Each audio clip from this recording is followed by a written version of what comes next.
Okay. Assalamu alaikum students. Hope all of you are doing good. So today is our international relations orientation class. First of all, let me introduce myself. I'm Arusa Wan. Although मैंने अपना जो bachelors है वो sciences में किया है, but I've studied international relations extensively from different institutions and from multiple international authors books. ठीक है, जो मैं इंशाल्लाह आप लोगों को भी प्रोवाइड करूंगी। फॉर 5 years मैंने इस पे काफ़ी काम किया है, इन डेप्थ इस पे जो है स्टडी किया है, because it was my passion. कि मैंने जो है मुझे ये था कि मैंने इंटरनेशनल रिलेशंस पे आर्टिकल्स भी लिखने हैं, विच आई एम वर्किंग ऑन। इंशाल्लाह वो आप लोगों के साथ में आई विल शेयर सून। तो आप लोग जो है ना, इसमें जो है ना आप लोगों का ये है कि इंटरनेशनल रिलेशंस जिनका भी सब्जेक्ट है, ठीक है। अब आप लोगों ने ना एक चीज मैं आप लोगों को बता देती हूँ, एक चीज आप लोगों ने करनी है, ठीक है। The reason that I got 131 marks, ठीक है, उसकी क्या रीजन है मैं थोड़ा सा आप लोगों के साथ शेयर करती हूँ, सो दैट आप लोगों को ये चीज पहले समझ आ गई, फिर आप लोगों के लिए इंटरनेशनल रिलेशंस जो सब्जेक्ट है वो बहुत आसान हो जाएगा, ठीक है। अब देखें, आप लोगों में से बहुत से स्टूडेंट्स ऐसे होंगे जो कि बिगनर्स होंगे, ठीक है, जिन जो बिल्कुल स्क्रैच से तैयारी स्टार्ट कर रहे हैं। कुछ का सब्जेक्ट होगा उन्हें तो इसकी समझ होगी, ठीक है। लेकिन जिनका सब्जेक्ट नहीं है, जो साइंसेस के स्टूडेंट्स हैं या जिन्होंने जो अभी जीरो से स्टार्ट कर रहे हैं, जिनकी फर्स्ट अटेम्प्ट है, या फिर जिन कुछ की सेकंड होगी, कुछ की थर्ड होगी, ठीक है। तो आप लोगों के लिए ना इंटरनेशनल रिलेशंस आप लोगों को जो है ना ये एक नाइटमेयर की तरह लग रहा होगा अगर आप लोग खुद इसको पढ़ें। लेकिन इसके अंदर जो है ना आप लोगों ने इसको पढ़ना कैसे है, ठीक है, इसको आपने किस तरह से इसकी सिस्टमैटिकली तैयारी करनी है ना, ये आप लोगों को मैं आज पूरा एक रोड मैप इसमें डिस्कस करूंगी, ठीक है। आप लोगों ने एक्चुअली आईआर की तैयारी करनी कैसे होती है और कैसे उसको अपने पेपर में इम्प्लीमेंट करना होता है, ठीक है। तो जो मेन चीज है ना इंटरनेशनल रिलेशंस को तैयार करने का जो क्रक्स है, इसको प्रिपेयर करने का जो क्रक्स है, ठीक है, वो मैं आज आप लोगों को इन डिटेल इस क्लास में बताऊंगी, ठीक है। I got 57 marks in paper 1 and 74 marks in paper 2, ठीक है। उसकी क्या रीजन थी? सबसे इंपॉर्टेंट है कि आप as an IR scholar paper में किस तरह से सोचते हैं और इसके पेपर को आप कैसे आईआर के पर्सपेक्टिव से, लेंस से कैसे अटेम्प्ट करते हैं, ठीक है। तो वो चीज कैसे होगी, अब मैं आपको जो है ना सिस्टमैटिकली वन बाय वन आपको चीजें बताती हूँ, क्योंकि अब आप लोगों में से जो स्टूडेंट्स बिगनर्स हैं उनको जो है ना उनके लिए चीजें स्टार्ट में जो डिक्शन है, इसके जो जार्गन्स हैं वो थोड़े हैवी होंगे, ठीक है। आप लोगों को डेफिनेटली एक एक चीज, वो जार्गन्स जो है ना वो मैं आप लोगों को विद मीनिंग बताऊंगी, इस तरह से आप लोगों को समझाऊंगी कि उसमें आपका इंटरेस्ट डेवलप हो, ठीक है। तो हम इसको बहुत ज्यादा ओवरवेलमिंग नहीं करेंगे, इसको मैंने ऐसे ही डिजाइन किया है आज वाले सेशन को, ताकि उन स्टूडेंट्स के लिए जो बिगनर्स हैं उनके लिए भी ये ओवरवेलमिंग ना हो, ठीक है। जिनकी सेकंड अटेम्प्ट है उन्हें भी मजा आए और जिनकी थर्ड अटेम्प्ट है उन्हें भी जो है इसमें फायदा हो, ठीक है। तो हम स्टार्ट करते हैं आज का लेक्चर। सबसे पहले हम पूरा एक देख लेते हैं ओवरव्यू के इस लेक्चर में हम क्या क्या जो है ना आज डिस्कस करेंगे। अच्छा जी, सबसे पहले जो है हम लोग देखेंगे आईआर को, इंटरनेशनल रिलेशंस का जो सब्जेक्ट है इसको हम पहले इसकी डेफिनेशन से समझने की कोशिश करेंगे, ठीक है। इंटरनेशनल रिलेशंस है क्या, उसके बाद हम देखेंगे कि आईआर जो है ना आप लोग अगर ऑप्ट करते हैं, ठीक है, इसके आपको क्या फायदे होते हैं, ठीक है, इसके प्रोज क्या हैं। देन हम इसके सिलेबस को डिकोड करेंगे, ठीक है जी। उसके बाद हम देखेंगे कि बहुत से स्टूडेंट्स जिनके आईआर में नंबर्स नहीं आते, लेकिन ऑल्दो उनके पास नॉलेज बहुत होता है, अच्छा कंटेंट भी होता है, लेकिन they can not score well, ठीक है, उसकी क्या रीजन है। उसके बाद हम जो है ना ये देखेंगे कि हर टॉपिक को इंटरनेशनल रिलेशंस में पेपर 1 एंड पेपर 2 के जितने भी टॉपिक्स हैं उनको हम किस तरह से स्टडी करेंगे, ईच टॉपिक में क्या क्या चीजें हम कवर करेंगे फ्रॉम मल्टीपल डायमेंशंस, ठीक है। Then theories the most important in international relations, उनको कैसे आप अप्लाई करेंगे इन मल्टीपल वेज, ठीक है, इसके डिफरेंट टेक्निक्स होती हैं, वो मैं आप लोगों को सिखाऊंगी। आप लोगों ने जो है ना वो एक जो बिल्कुल ट्रेडिशनल मेथड है के IR realism theory, according to realist theory, according to liberalist theory, इस चीज से मैं आप लोगों को बाहर निकालूंगी। मैं आप लोगों को ये बताऊंगी कि थीरीज को आप लोग, एक ही थीरी को मल्टीपल तरीके से, multiple ideas, multiple concepts use करके, मल्टीपल फिलोसफर्स को यूज करके आप लोग कैसे अपने पेपर में अप्लाई करेंगे, ठीक है, जिसकी वजह से आपके मैक्सिमम नंबर्स आराम से आ सकते हैं, ठीक है जी। इसके अलावा हम different levels of analysis, her answer में कोई भी अगर टॉपिक है उस पे आप किस तरह multiple levels of analysis apply कर सकते हैं, ठीक है, ये हम देखेंगे। अगर एक ही टॉपिक है आपके पास, ठीक है, उसको थ्रू डिफरेंट थ्योरेटिकल लेंसेज आप किस तरह से स्टडी करेंगे, जो कि आपके IR के पेपर को बेसिकली डिफरेंशिएट करता है फ्रॉम करंट अफेयर्स पेपर। इसके अलावा IR का जो आंसर है सबसे इंपॉर्टेंट, क्योंकि अल्टीमेटली पेपर में जाके आपने 3 आवर्स में बैठ के आंसर अटेम्प्ट करना होता है, अपना पेपर अटेम्प्ट करना होता है, ठीक है, आपका ये रिटन एग्जाम है, तो आपने इंटरनेशनल रिलेशंस के नॉलेज को कैसे अप्लाई करना है अपने पेपर में, ये हम देखेंगे, जिससे आपका पेपर स्टैंड आउट करे। What will you get from this course, ठीक है, ओवरऑल हम देखेंगे आपको, ओवरऑल हम इसमें क्या क्या चीजें स्टडी करेंगे, कौन कौन सी चीजें मैं आप लोगों को प्रोवाइड करूंगी, किस तरह से नोट्स प्रोवाइड करूंगी, everything. Then recommended books of international relations, ठीक है जी। सबसे पहले हम थोड़ा सा इसका जो है ना इसको समझ लेते हैं, इंटरनेशनल रिलेशंस है क्या। अच्छा जी, देखें, जब भी हम इंटरनेशनल रिलेशंस की बात करते हैं आपके माइंड में एक ही बात आती होगी, इंटरनेशनल, जो ग्लोबल, जो डिफरेंट कंट्रीज हैं, ठीक है, उनके दरमियान में जो रिलेशन है, ठीक है।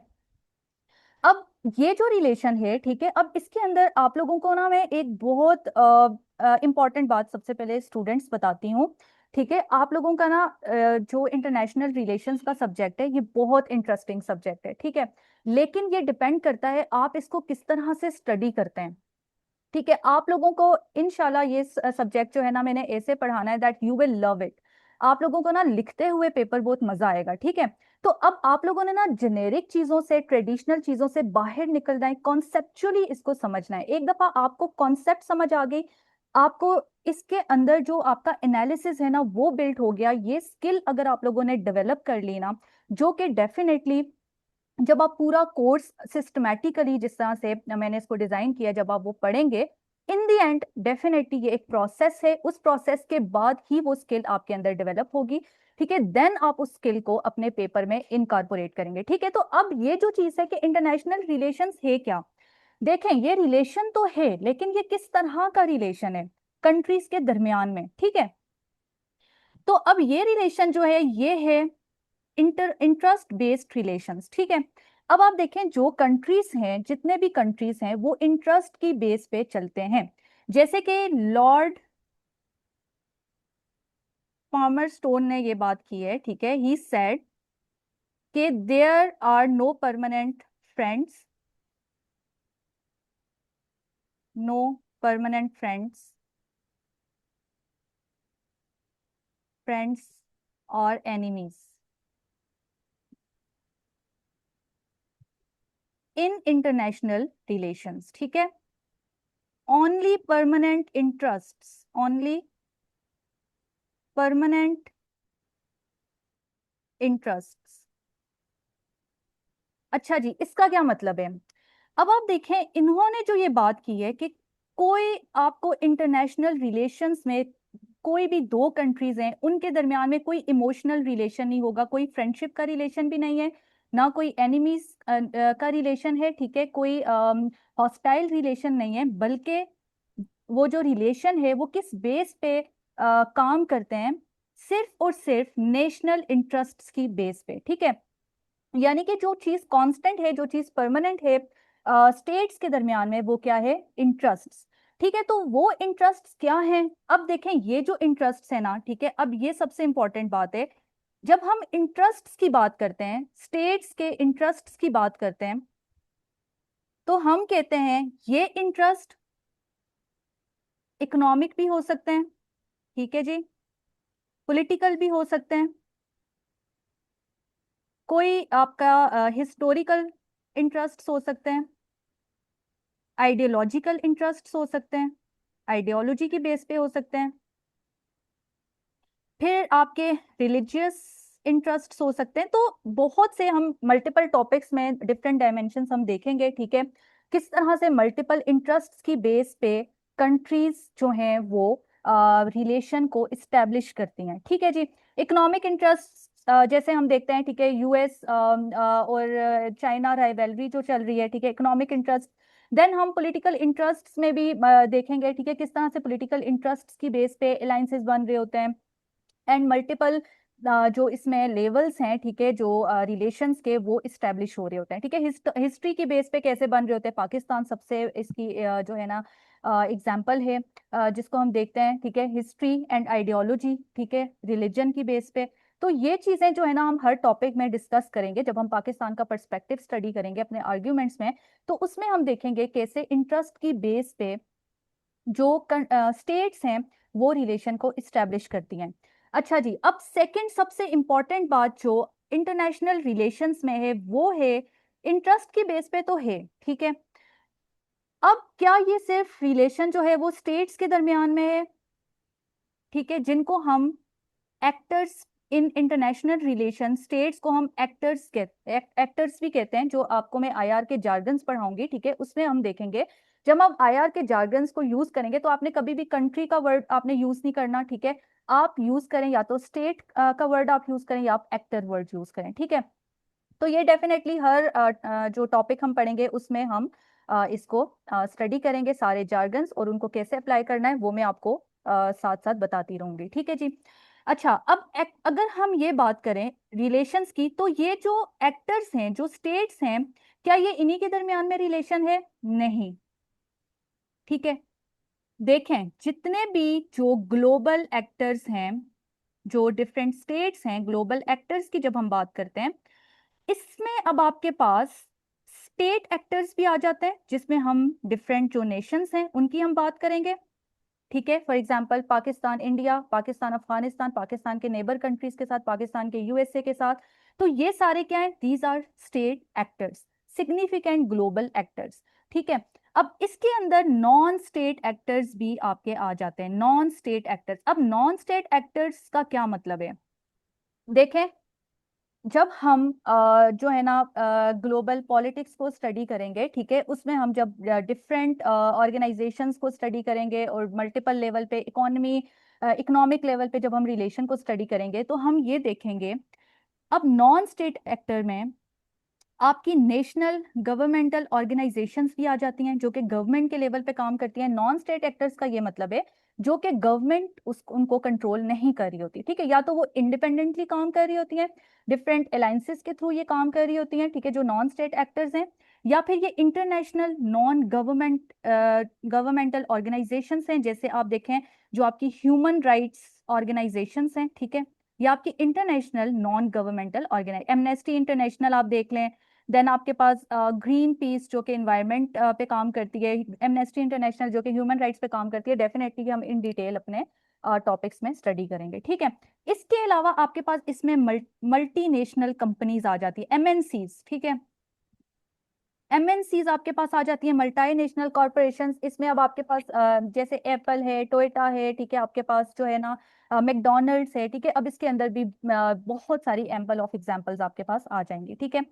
तो डिफरेंट जो है इसके अंदर आता है। डेफिनेटली जब हम ये टॉपिक पढ़ेंगे तो हम इन डिटेल एक एक टॉपिक को स्टडी करेंगे, लेकिन ओवरऑल आपको ये पता होना चाहिए कि अगर हम इंटरनेशनल रिलेशंस की बात कर रहे हैं तो ये सिर्फ कंट्रीज या स्टेट्स या नेशंस या ग्लोबल एक्टर्स के दरमियान में नहीं है, बल्कि ये जितने भी global state actors plus non state actors, तो जितने भी इनके दरमियान में रिलेशनशिप जो इस्टेब्लिश होता है, चाहे वो इकोनॉमिक है चाहे वो पॉलिटिकल है, जोन सा भी रिलेशन है, ठीक है, जब हम उसको इंटरनेशनल लेवल पे स्टडी करते हैं, this is called international relation. तो बेसिकली आपका जो इंटरनेशनल रिलेशन का जो सब्जेक्ट है उसमें हम इंटरनेशनल यही रिलेशंस इन डिटेल स्टडी करेंगे कि किस तरह से जो मल्टीपल स्टेट्स हैं, ग्लोबल स्टेट एक्टर्स हैं, नॉन स्टेट एक्टर्स हैं, वो कॉपरेट कर रहे होते हैं या फिर कॉम्पीट कर रहे होते हैं, ठीक है। किस तरह से इनके दरमियान में या तो कॉन्फ्लिक्टिंग रिलेशंस होंगे या कॉम्पीटिंग रिलेशंस होंगे या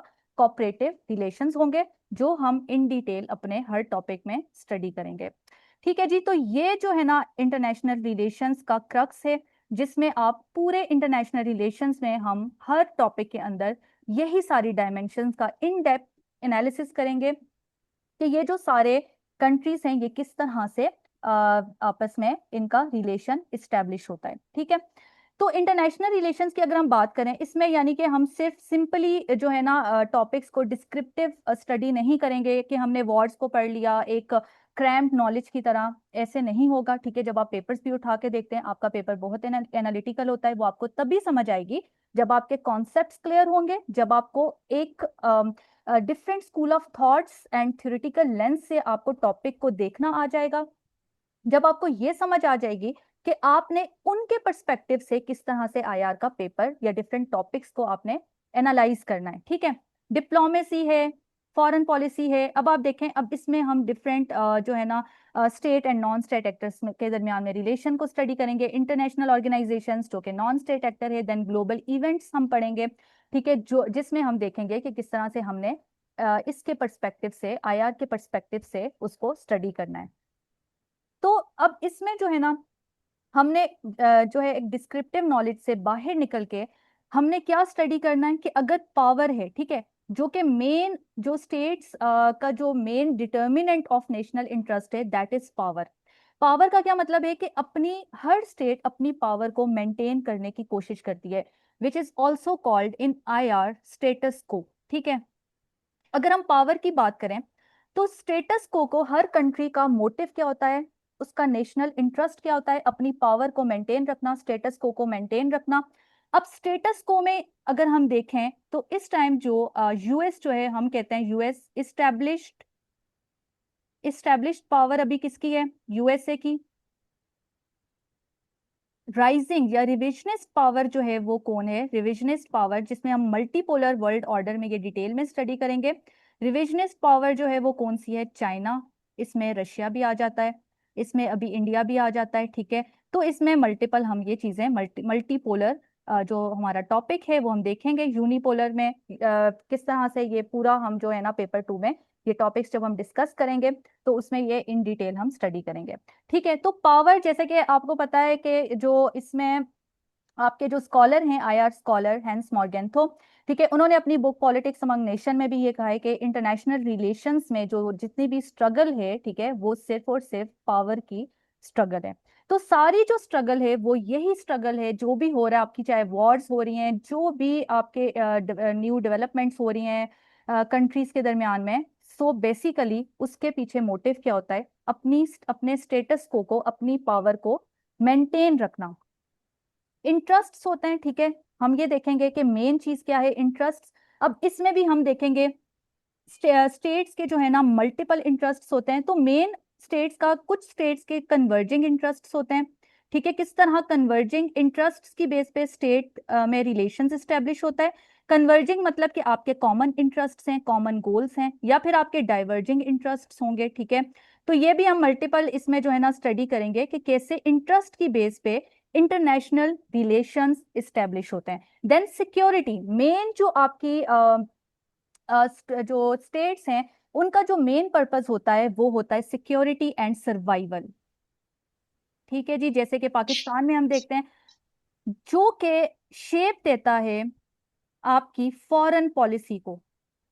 फॉरेन पॉलिसी का क्या मतलब है, आपके डिफरेंट कंट्रीज के साथ जो रिलेशंस हैं इसको शेप देता है। ठीक है, तो ये भी हम इन डिटेल देखेंगे कैसे आपकी सिक्योरिटी और जो सर्वाइवल का जो कॉन्सेप्ट है, हर नेशन का जो हर स्टेट का जो मेन मोटिव है वो सर्वाइवल है, जिससे उनके डिफरेंट कंट्रीज के साथ रिलेशंस इस्टेब्लिश होते हैं।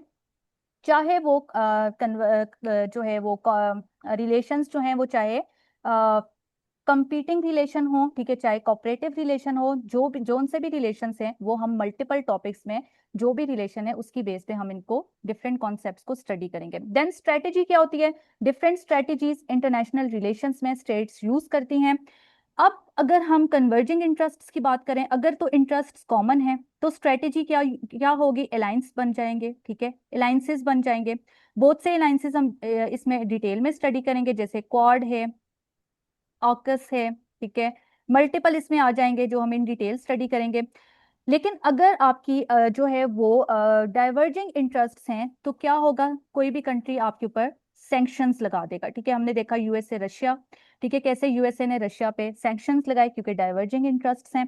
तो डिफरेंट स्ट्रेटेजीज को यूज करते हैं, या फिर डेटरेंस का कॉन्सेप्ट होता है। ठीक है, डेटरेंस के थ्रू भी जो है डेटरेंस वाली स्ट्रेटेजी से भी रिलेशंस इस्टेब्लिश किए जाते हैं। ठीक है, डेटरेंस का क्या मतलब है कि आर्म्स कंपटीशन जो है वो इस्टेब्लिश हो जाएगा, आर्म्स कंपटीशन, आर्म्स रेस जो है ना वो स्टार्ट हो जाएगी।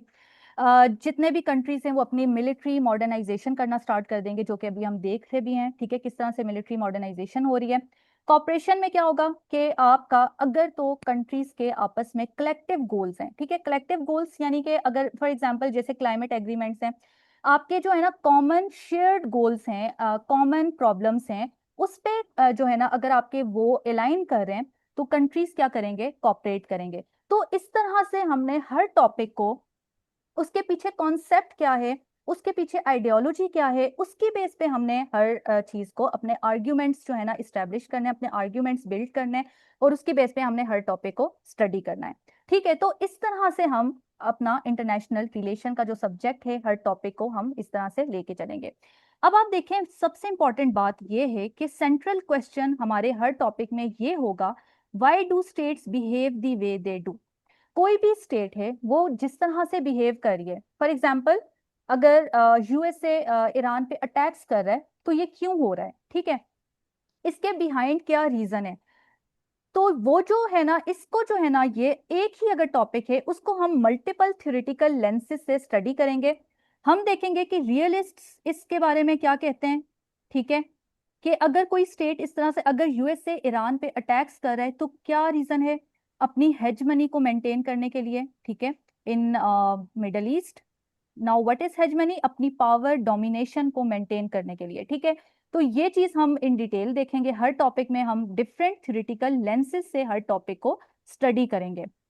हमने बिल्कुल भी जो है ना कॉमन जो है उसमें वर्ड्स यूज नहीं करने, हम देखेंगे किस तरह से आईआर की थीरीज को यूज करके, उनके लेंसेज से स्टडी करके, आईआर के जार्गन्स को यूज करके हमने हर टॉपिक को स्टडी करना है। देन हमने अपना पेपर भी इसी तरह से ही अटेम्प्ट करना है। एज एन आईआर स्कॉलर आपने सोचना है, एज एन आईआर स्कॉलर आपने पेपर अटेम्प्ट करना है। ठीक है, देन इसमें जो है ना जो डिफरेंट थीरीज हैं वो हम डेफिनेटली इन डिटेल पढ़ेंगे। लिबरलिस्ट जो है वो क्या कहते हैं, ठीक है, लिबरलिस्ट कहते हैं कि एनार्किक एनवायरनमेंट है, यानी कि कोई मॉरेलिटी नहीं है, कोई हायर अथॉरिटी नहीं है, ठीक है, जो कि अकाउंटेबिलिटी करे। तो इसलिए जो है ना सॉरी, इसमें जो है ना ये नियो रियलिस्ट का कॉन्सेप्ट है। ठीक है, कि हायर हायर कोई अथॉरिटी नहीं है, एनार्किक एनवायरनमेंट है, तो उसमें जो है ये डेफिनेटली हर कंट्री डिफेंसिव होता है, अपने आप को डिफेंड करने के लिए, उसमें सर्वाइवल के लिए उन्हें ये करना पड़ता है। देन लिबरलिस्ट कहते हैं कि सोल्यूशन की बात करते हैं कि अगर आप कॉपरेट कर लें, ठीक है, तो इसको जो है ना इस जो वॉर्स हैं उनको खत्म किया जा सकता है, वो हम डिफरेंट उसमें देखेंगे। देन हम कंस्ट्रक्टिविस्ट और डिफरेंट जो मार्क्सिस्ट का कॉन्सेप्ट है, डिफरेंट जो कॉन्सेप्ट है, उनके लेंस से हर टॉपिक हम स्टडी करेंगे कि कोई भी अगर स्टेट है वो जिस तरह से बिहेव कर रही है वो क्यों बिहेव कर रही है। ठीक है, तो मेन जो हमारा हर टॉपिक में जो क्वेश्चन होगा वो ये होगा। अच्छा जी, अब देखें, ये तो अब आप लोगों को समझ आ गई होगी इंटरनेशनल रिलेशंस बेसिकली है क्या। ठीक है, किस तरह से किन किन एक्टर्स के दरमियान में रिलेशन होता है, कैसे होता है, और किस तरह से हमने उसको स्टडी करना है। अच्छा जी, अब ना आप लोगों को मैं एक बहुत मजे की बात बताती हूँ। देखें, इंटरनेशनल रिलेशंस का जो सब्जेक्ट है ना, ठीक है, इसमें आपने जितने भी, अगर आप पास पेपर्स देखें उठा के, ठीक है, आपका पेपर 2 जो होता है, पेपर 2 आईआर का, ये होता है करंट अफेयर का पेपर। इसमें सारे क्वेश्चंस आते हैं करंट अफेयर के। ठीक है, लेकिन अब आपने इसको कैसे अटेम्प्ट करना है, ये स्ट्रेटेजी मैं आप लोगों को सिखाऊंगी। ठीक है, उसके बाद ये मतलब इट्स माय गारंटी, आप लोगों को इंशाल्लाह वो पेपर अटेम्प्ट करते हुए बहुत मजा आएगा। लिटरली मैं तो बहुत ज्यादा इंजॉय करती थी कोई भी टॉपिक, जब मैं करंट अफेयर का आईआर में अटेम्प्ट करती थी तो मुझे करंट अफेयर्स में इतना मजा नहीं आता था जितना मुझे आईआर में वो टॉपिक अटेम्प्ट करते हुए मजा आता था।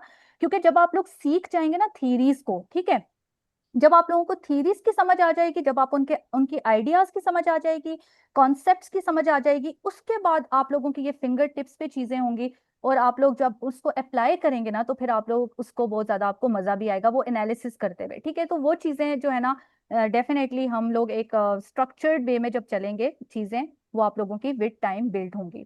तो इसके अंदर ना सबसे अब इम्पॉर्टेंट बात क्या है कि आपका 50% CSS की जो आपकी प्रिपरेशन है, अगर आप IR की तैयारी करें, आपकी ये प्रिपरेशन हो जाएगी। कैसे? आपके करंट अफेयर्स सारा इसमें हो रहा है, ठीक है। पाकिस्तान अफेयर्स हम हर टॉपिक में पढ़ेंगे, हर टॉपिक में आपका जो है ना जितने भी पाकिस्तान अफेयर के टॉपिक्स हैं वो भी उसमें कवर हो रहे होंगे। एसए में अगर आप उठा के देखें, जो ट्रेंड है एसए में, ठीक है, एसए के पेपर का आपके जो है ना एटलीस्ट 6 टॉपिक्स या 5 टॉपिक्स एसए के आपके किस में से आ रहे होते हैं? करंट अफेयर्स में से। ये भी मैं आप लोगों को बताऊंगी कि किस तरह से एसए में आप किसी भी आर्ग्यूमेंट को बहुत ज्यादा तो आपने नहीं करना, लेकिन किसी एक आर्ग्यूमेंट को आप सब्सटेंशिएट कर सकते हैं थ्योरेटिकल लेंस से, और ये आपका बहुत अच्छा इंपैक्ट पड़ता है, ठीक है। इसको आप सब्सटेंशिएट कर सकते हैं, तो इसमें आपका डेफिनेटली एसए में भी आपको ये बहुत ज्यादा हेल्प आउट करेगा। हेल्प आउट किस तरह से होगी? क्योंकि ये जो आईआर का पेपर है ना आपका, ठीक है, ये आप इसमें मेमोराइजेशन तो है, इतनी ज्यादा मेमोराइजेशन नहीं है, लेकिन कॉन्सेप्ट है। एक दफा आपका कॉन्सेप्ट क्लियर हो जाता है ना, आप लोगों को समझ आ जाती है आईआर को करना कैसे है, पेपर अटेम्प्ट कैसे करना है, ठीक है, कैसे आपने आर्ग्यूमेंट्स बनाने हैं, किस तरह से आपने टॉपिक को इवेल्युएट करना है, कंपेयर कैसे करना है डिफरेंट जो कंट्रीज हैं उनकी स्ट्रेटेजीज को, ठीक है, उसके बिहाइंड क्या पर्पस है, कैसे आप उसको एनालाइज करेंगे, ठीक है, कॉजेस को, देन उसके इम्पैक्ट्स को।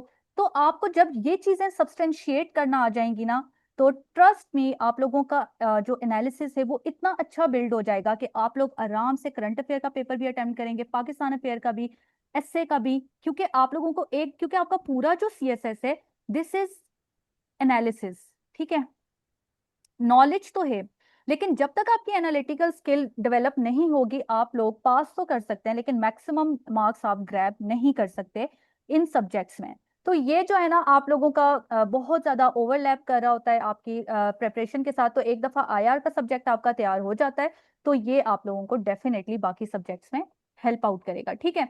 अच्छा, अब इसमें ना हम लोग सबसे एक और मजे की बात देखते हैं कि जो आपका पेपर 1 और पेपर 2 है, ठीक है, unlike other subjects of this group, जो आपका है सेकंड ग्रुप है प्रोबेबली, इसमें जो है ना आपका पेपर 1 और पेपर 2 दोनों एक दूसरे को कॉम्प्लीमेंट करते हैं। यानी कि ऐसे नहीं होगा कि आप लोगों ने ना पेपर 1 को तैयार करने के बाद पेपर 2 को पूरा आपको अलग से कोई और ही डिफरेंट एलियन टॉपिक्स जो है ना प्रिपेयर करने पड़ेंगे। एक दफा आपकी इसके ऊपर पेपर 1 के ऊपर ग्रिप हो जाएगी ना, ठीक है, पेपर 2 आपके लिए हलवा होगा, ठीक है। ये तो मेरी गारंटी है कि ये इस चीज पे जो है ना ये आप लोगों ने मेरे ऊपर छोड़ देना है। इसमें मैं आप लोगों को इंशाल्लाह मास्टर करूंगी कि कैसे आप लोगों ने इन पेपर्स को तैयार करना है और उसके बाद अटेम्प्ट करना है, ठीक है। तो आप लोगों को जो है ना इस पे बहुत ज्यादा एफर्ट करने की जरूरत नहीं पड़ेगी। एक दफा आप लोग इस सेशन में जब आप लोगों का एंड हो जाएगा ना, तो आप लोग खुद जो है ना डिफरेंस फील करेंगे इस चीज पे, ठीक है। तो ये जो है ना आप लोगों के प्रोज हैं आईआर के। देन हम अब थोड़ा सा जो है ना आईआर का सिलेबस देखते हैं, इसको डिकोड करते हैं। देखिए, आईआर का सिलेबस डेफिनेटली आप सबने देखा भी होगा, पेपर 1 में कौन कौन से टॉपिक्स हैं, पेपर 2 में कौन कौन से टॉपिक्स हैं, तो वो तो डेफिनेटली हम अपने जो हमारे लेक्चर्स होंगे इन डिटेल हर टॉपिक को हम स्टडी करेंगे। कोई भी ऐसा टॉपिक हम नहीं छोड़ेंगे, ठीक है, जो कि हम लोग अपने सेशन में कंप्लीट ना करें। अच्छा, तो अब आप लोगों को ना मैं सिर्फ ओवरऑल एक सिलेबस को डिकोड करके बताती हूँ, ठीक है। ओवरऑल इसके अंदर जो है ना चीजें किस तरह से होंगी। अगर हम सिलेबस देखें, पेपर 1 बात करता है हाउ इंटरनेशनल रिलेशंस वर्क, ठीक है। जो इंटरनेशनल रिलेशंस हैं, ठीक है, उसमें डिफरेंट जो एनालिटिकल फाउंडेशन है ना, ठीक है, जिसके लेंस से आपने पेपर 2 को देखना है, ये जो फाउंडेशन है ये आपको कौन प्रोवाइड करेगा? पेपर 1। इसमें आप सारी थीरीज को इन डिटेल पढ़ेंगे, इसमें हम अपने सारे टॉपिक्स को इन डिटेल स्टडी करेंगे, जो कि आपका एक फाउंडेशन होगी पेपर 2 को अटेम्प्ट करने की, ठीक है जी। तो ये जो है ना, then how the world works, तो अब जो भी आप ग्लोबल इवेंट्स स्टडी करेंगे, जो भी आप इसमें अटेम्प्ट करेंगे, हिस्टोरिकल, स्ट्रेटेजिक, कंटेम्परेरी एप्लीकेशन आप पेपर 1 की उसके बाद करेंगे पेपर 2 पे, ठीक है। अभी आप कैसे करेंगे? आप थीरीज के थ्रू करेंगे, ठीक है, वो मैं आप लोगों को बताऊंगी कैसे आप डिफरेंट आइडियाज इसके अप्लाई करेंगे, ठीक है। मल्टीपल जो टॉपिक्स के कॉन्सेप्ट्स हैं आप वो अप्लाई करेंगे। आप जो है इसमें आईआर के जो फिलोसफर्स हैं उनके लेंस से आप पेपर को देख के अटेम्प्ट करेंगे, उनके उससे जो है ना आपने अपने आर्ग्यूमेंट्स को अटेम्प्ट करना है। ठीक है, तो ये डिफरेंट जो है ना मल्टीपल टेक्निक्स में आप लोगों को सिखाऊंगी, ये टेक्निक्स हैं, ठीक है, जो आप लोग इंशाल्लाह मास्टर करेंगे जब आप लोग ये पूरा सेशन कंप्लीट कर लेंगे। जो आईआर की थीरीज हैं वो इंशाल्लाह मैं आप लोगों को इस तरह से पढ़ाऊंगी ना कि वो आप लोगों की फिंगर टिप्स पे होंगी, एक एक चीज। एक दफा आपकी थीरीज हो जाती हैं तो आप लोग ये समझ लें कि आपका 50% जो आईआर है ना वो आप लोग कर लेंगे, ठीक है। लेकिन उसमें भी एक स्किल है, स्ट्रेटेजी है, वो आप लोगों ने किस तरह से करना है, डेफिनेटली वो आपको मैं हर लेक्चर में, हर टॉपिक में अप्लाई करके चीजों को प्रैक्टिकली करके दिखाऊंगी, तभी आप लोगों को समझ आएगी। क्योंकि डेफिनेटली सिर्फ अगर मैं आप लोगों को बता दूंगी वर्बली, आप लोगों को इस तरह से समझ नहीं आएगी, आपके सर के ऊपर से गुजरेंगी बातें, ठीक है। पर्टिकुलरली जो बिगनर्स हैं उनके, तो वो प्रैक्टिकली जब मैं अप्लाई करूंगी उसके बाद मैं आप लोगों को असाइनमेंट्स दूंगी, वो आप अटेम्प्ट करेंगे, फिर आप लोगों को समझ आएगी कि ये चीजें किस तरह से चलेंगी।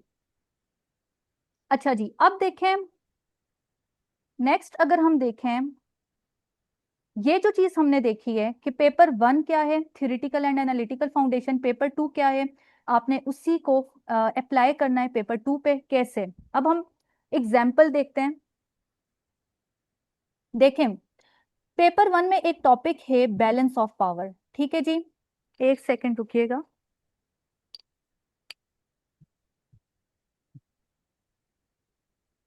अच्छा देखें, पेपर 1 में टॉपिक है बैलेंस ऑफ पावर का। बैलेंस ऑफ पावर का क्या मतलब है कि डिफरेंट कंट्रीज अपनी पावर को, अपने स्टेटस को किस तरह से बैलेंस करती हैं, मेंटेन करती हैं, ठीक है। अब ये जो टॉपिक है इसको हम पेपर 2 पे कैसे अप्लाई करेंगे, इंडिया या पाकिस्तान से रिलेटेड कोई भी क्वेश्चन आता है, ठीक है, जो स्ट्रेटेजिक कंपटीशन है, ठीक है, इसमें हम इसको अप्लाई करेंगे कि जो फॉर एग्जांपल इसमें हम बात कर सकते हैं न्यूक्लियर न्यूक्लियर प्रोलिफरेशन की, ठीक है, न्यूक्लियर प्रोलिफरेशन, या फिर हम आर्म्स कंपटीशन की भी बात कर सकते हैं, आर्म्स कंपटीशन की, मिलिट्री मॉडर्नाइजेशन की भी बात कर सकते हैं, मॉडर्नाइजेशन कैसे, दोनों कंट्रीज अपने न्यूक्लियर, अब आपने देखा कि न्यूक्लियर कंट्रीज हैं, ठीक है, क्यों ऐसा क्यों हुआ, पहले इंडिया ने न्यूक्लियर टेस्ट किया, उसके बाद पाकिस्तान ने, ठीक है, उसकी रीजन क्या थी, पावर को बैलेंस करने के लिए इन दी रीजन।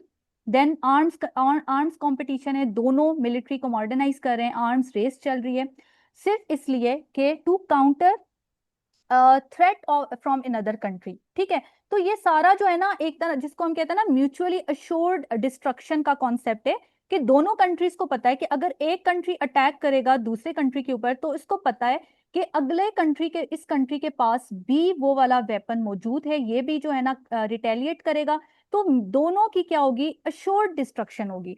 तो ये जो कॉन्सेप्ट है इससे क्या होता है, एक जो एक डिलेमा, सिक्योरिटी डिलेमा जो क्रिएट होता है कि आपको एक डर रहता है दूसरे कंट्री का, आप उस पर इजीली अटैक नहीं कर सकते। इससे क्या होता है, पावर जो है वो बैलेंस रहती है। अब आप देखें यूएसए ईरान पे क्यों अटैक्स कर रहा है, यूएसए ईरान पे अटैक्स कर रहा है, ठीक है, यूएसए ईरान को न्यूक्लियर वेपन नहीं बनाने दे रहा, उसकी यही रीजन है ताकि ये पावर जो है ना वो बैलेंस ना हो जाए, ठीक है, ताकि ये जो अब अगर ये न्यूक्लियर कंट्री बन जाए तो कभी भी यूएसए इस पे अटैक ना करे, ठीक है, उसको पता होगा कि भाई यहां से भी रिटेलिएशन आएगी। तो ये जो कॉन्सेप्ट है, ये जो जो भी इन ग्लोबल इवेंट्स हो रहे होते हैं, ठीक है, उसके बिहाइंड जो भी एक्शंस लेते हैं, ठीक है, जो भी कंट्रीज, जो भी स्टेट्स, तो उसके बिहाइंड ये जो है ना फिलॉसफी होती है, ये कॉन्सेप्ट होता है जिसकी वजह से बैलेंस ऑफ पावर का कॉन्सेप्ट होता है, जिसकी वजह से कोई भी कंट्री जो है वो दूसरे कंट्री को पावर को इंक्रीज नहीं करने देता, ठीक है।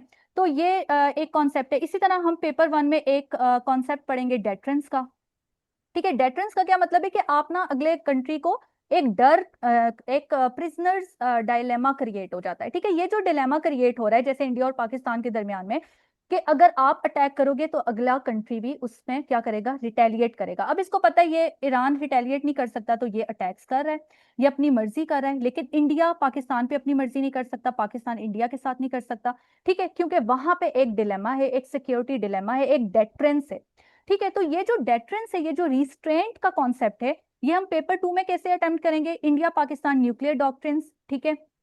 अब आप देखें क्योंकि न्यूक्लियर कंट्रीज हैं दोनों, तो एक डेटरेंस क्रिएट हो गई है।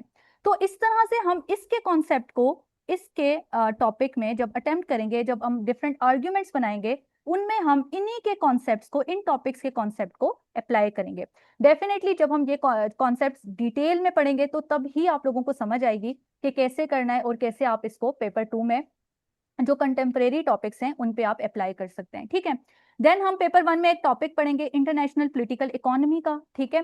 पॉलिटिकल इकोनॉमी या जिसमें हम डिफरेंट कॉन्सेप्ट्स पढ़ेंगे कि किस तरह से मर्केंटलिज्म की उस पे चल रही होती है इकोनॉमी, या इकोनॉमिक लिबरलिज्म की बेस पे चल रही होती है। तो वो जो डिफरेंट कॉन्सेप्ट्स हैं वो हम अप्लाई करेंगे जब हम पेपर 2 में ऑर्गेनाइजेशंस वाला टॉपिक पढ़ेंगे, या फिर हम कोई भी कंटेम्परेरी इवेंट पढ़ेंगे, आईएमएफ, वर्ल्ड बैंक, ये किस तरह से काम कर रहे हैं, ठीक है। इन्हीं कॉन्सेप्ट्स को हम यूज करेंगे। यूएस चाइना अगर इकोनॉमिक कंपटीशन है तो ये कौन सा क्या कॉन्सेप्ट है, इकोनॉमिक अगर फ्री मार्केट्स हैं, ठीक है, जो भी जो है ना लेसेस फेयर का कॉन्सेप्ट है, जो भी इसमें हम डिफरेंट कॉन्सेप्ट्स पढ़ेंगे वो हम इन टॉपिक्स पे अप्लाई करेंगे, ठीक है। यानी कि जो भी आप पेपर 1 में पढ़ रहे हैं उसको आप अप्लाई करेंगे पेपर 2 पे। इसी तरह आपके पेपर 2 में नंबर आएंगे। अब जिन स्टूडेंट्स को ये नहीं पता कि पेपर 2 जो है ना, आपने पेपर 1 के कॉन्सेप्ट्स को कैसे पेपर 2 पे अप्लाई करना है, डेफिनेटली उनका स्कोर फिर बहुत ज्यादा लो होता है, ठीक है। और ये एग्जामिनर ने अपनी रिपोर्ट में भी बताया है कि पेपर 2 स्टूडेंट्स को नहीं पता कैसे अटेम्प्ट करना है, ठीक है। तो बार बार आप एग्जामिनर रिपोर्ट उठा के देखें, एग्जामिनर यही कह रहा है कि स्टूडेंट्स को यही नहीं पता, उनके पास नॉलेज है, उनका जो है ना कंटेंट है, लेकिन उनको ये नहीं पता कि पेपर को आपने आईआर के पर्सपेक्टिव से कैसे अटेम्प्ट करना है, ठीक है। तो आईआर के कॉन्सेप्ट्स को यूज करके, आईआर के स्कूल ऑफ थॉट्स को यूज करके, आईआर के लेंस से आपने हर टॉपिक को देख के उस टॉपिक को आपने कैसे अटेम्प्ट करना है, ठीक है। सिमिलरली एक और हमारे पास कॉन्सेप्ट है, जो टॉपिक है हम इन डिटेल पढ़ेंगे, डिप्लोमेसी का मल्टीपल जो मेथड्स हैं डिप्लोमेसी के, वो किस तरह से यूज हो सकते हैं इन इश्यूज में, जो कश्मीर इशू है, पैलेस्टाइन इशू है, पीस प्रोसेसेस में, देन इंटरनेशनल लॉज पे हम बात करते हैं, ठीक है, उनको हम अप्लाई करते हैं यहाँ पे, ठीक है। पेपर 1 में जो हम पढ़ेंगे उन्हीं को हम अप्लाई करेंगे पेपर 2 में। तो इस तरह से आपका सारा जो है ना इसमें प्रिपरेशन होगी इंटरनेशनल रिलेशंस की।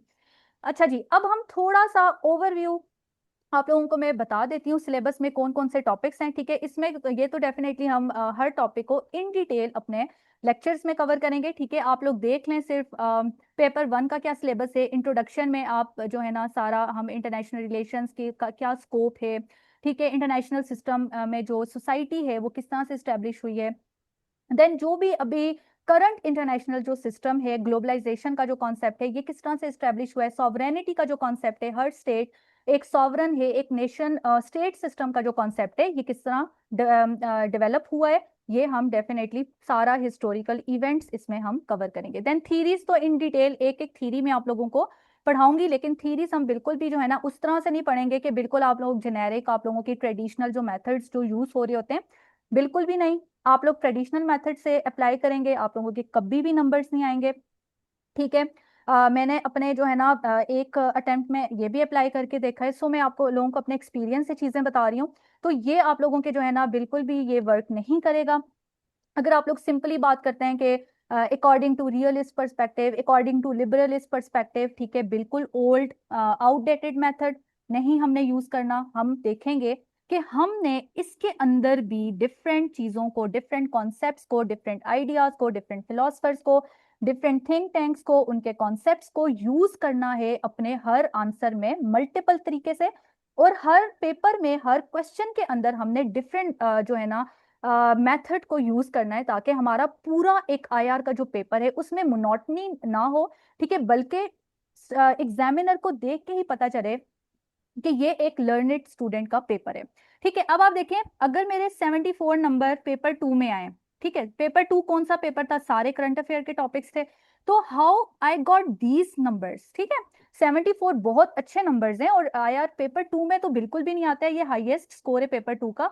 तो ये इसके पीछे जो स्ट्रेटेजी है, जो मैंने खुद इसको एक्सप्लोर किया अपनी, क्योंकि मेरा इंटरेस्ट भी बहुत ज्यादा है, मैंने काफी इस पे जो है ना डिटेल स्टडी भी किया हुआ है चीजों को, तो मैंने खुद अपना एक मेथड डेवलप किया था, जो मैंने पेपर अटेम्प्टिंग टेक्निक्स में भी एक लेक्चर दिया था, वो भी आप लोग जरूर देखिएगा।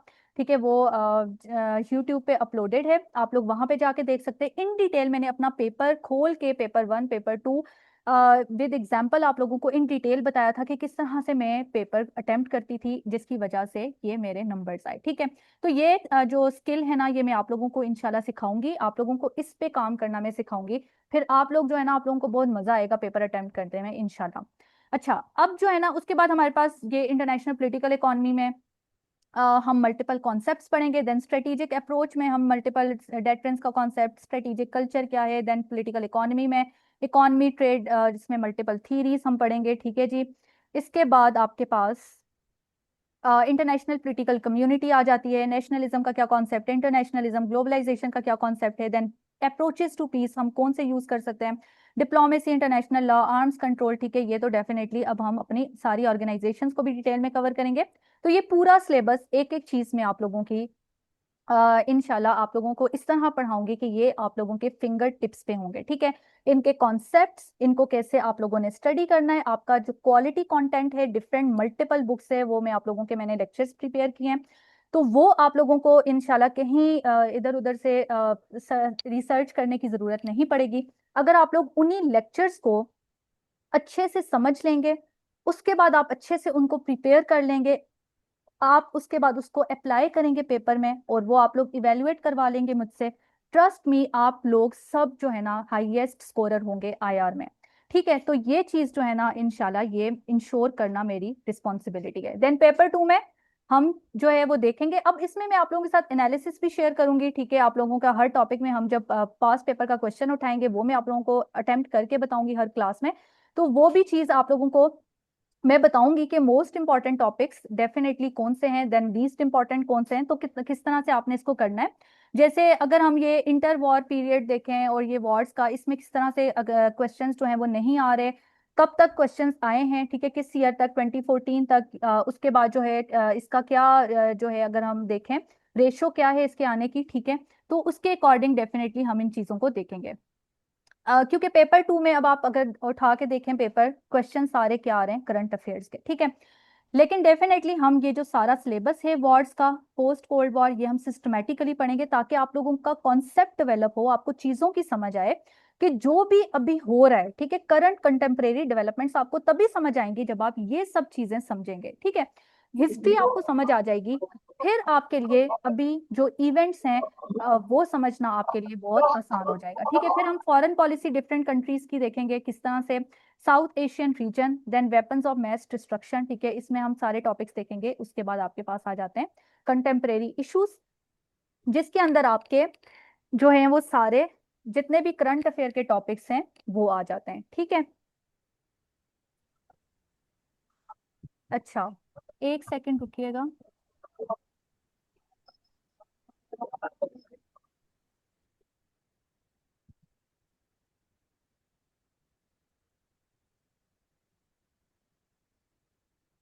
अच्छा स्टूडेंट्स, आप लोग ना कोई भी क्वेरीज आप लोगों के अगर माइंड में आ रही है ना, आप लोगों को मैं एंड पे टाइम दूंगी। ठीक है, आप लोग लिख लें पेपर के ऊपर, कोई भी आपके माइंड में कोई भी क्वेश्चन आ रहा है, काइंडली आप लोग पेपर पे लिख लें। आप लोग जरूर क्लास के एंड पे पूछिएगा। ठीक है, मैं आप लोगों की सारी क्वेरीज एड्रेस करूंगी, लेकिन क्लास के एंड पे इंशाल्लाह। ठीक है, पहले हम अपना पूरा लेक्चर कंप्लीट कर लेते हैं, आप लोगों को चीजें एक दफा समझ आ जाए, एक आपके माइंड, एक माइंड मैप आपका बन जाए कि किस तरह से चीजें चलेंगी, एक रोड मैप आपको समझ आ जाए। फिर आप लोग जो है ना चीज अपने क्वेश्चंस पूछिएगा। ठीक है, अच्छा, अब देखें सबसे इम्पॉर्टेंट बात यह है कि स्टूडेंट्स का स्कोर नहीं आता इंटरनेशनल रिलेशंस में। ठीक है, क्यों नहीं आता, आप लोगों को पता है 1 ईयर मैंने बहुत सारे जो है ना पेपर्स इवेलुएट किए हैं आईआर के। ठीक है, मैंने ट्रस्ट मी, मैंने ऐसे पेपर्स देखे हैं जिसमें अगर मैं कंटेंट की बात करूं, आउट क्लास कंटेंट होता था, इतना अच्छा कंटेंट होता था कि मैं, मुझे बहुत ज्यादा पेपर देख के खुशी होती थी कि इन्होंने कितना जबर, मतलब इस बच्चे ने जो है ना इसके पास नॉलेज है। ठीक है, इसने वाकई अच्छी अच्छी बुक से जो है ना इसने रीडिंग की हुई है, इसने जो है ना बहुत अच्छा कंटेंट, क्वालिटी कंटेंट जो है ना इसने वहां से पढ़ा है और इसने अपना पेपर अटेम्प्ट किया है। लेकिन जब मैं उनका पेपर, जो प्रेजेंटेशन टेक्निक्स हैं, क्वेश्चन से रेलिवेंट रह के कैसे आपने आर्ग्यूमेंट्स बनाने हैं, आपने थ्योरेटिकल लेंस से उस आंसर को कैसे देखना है, जब मैं ये चीजें,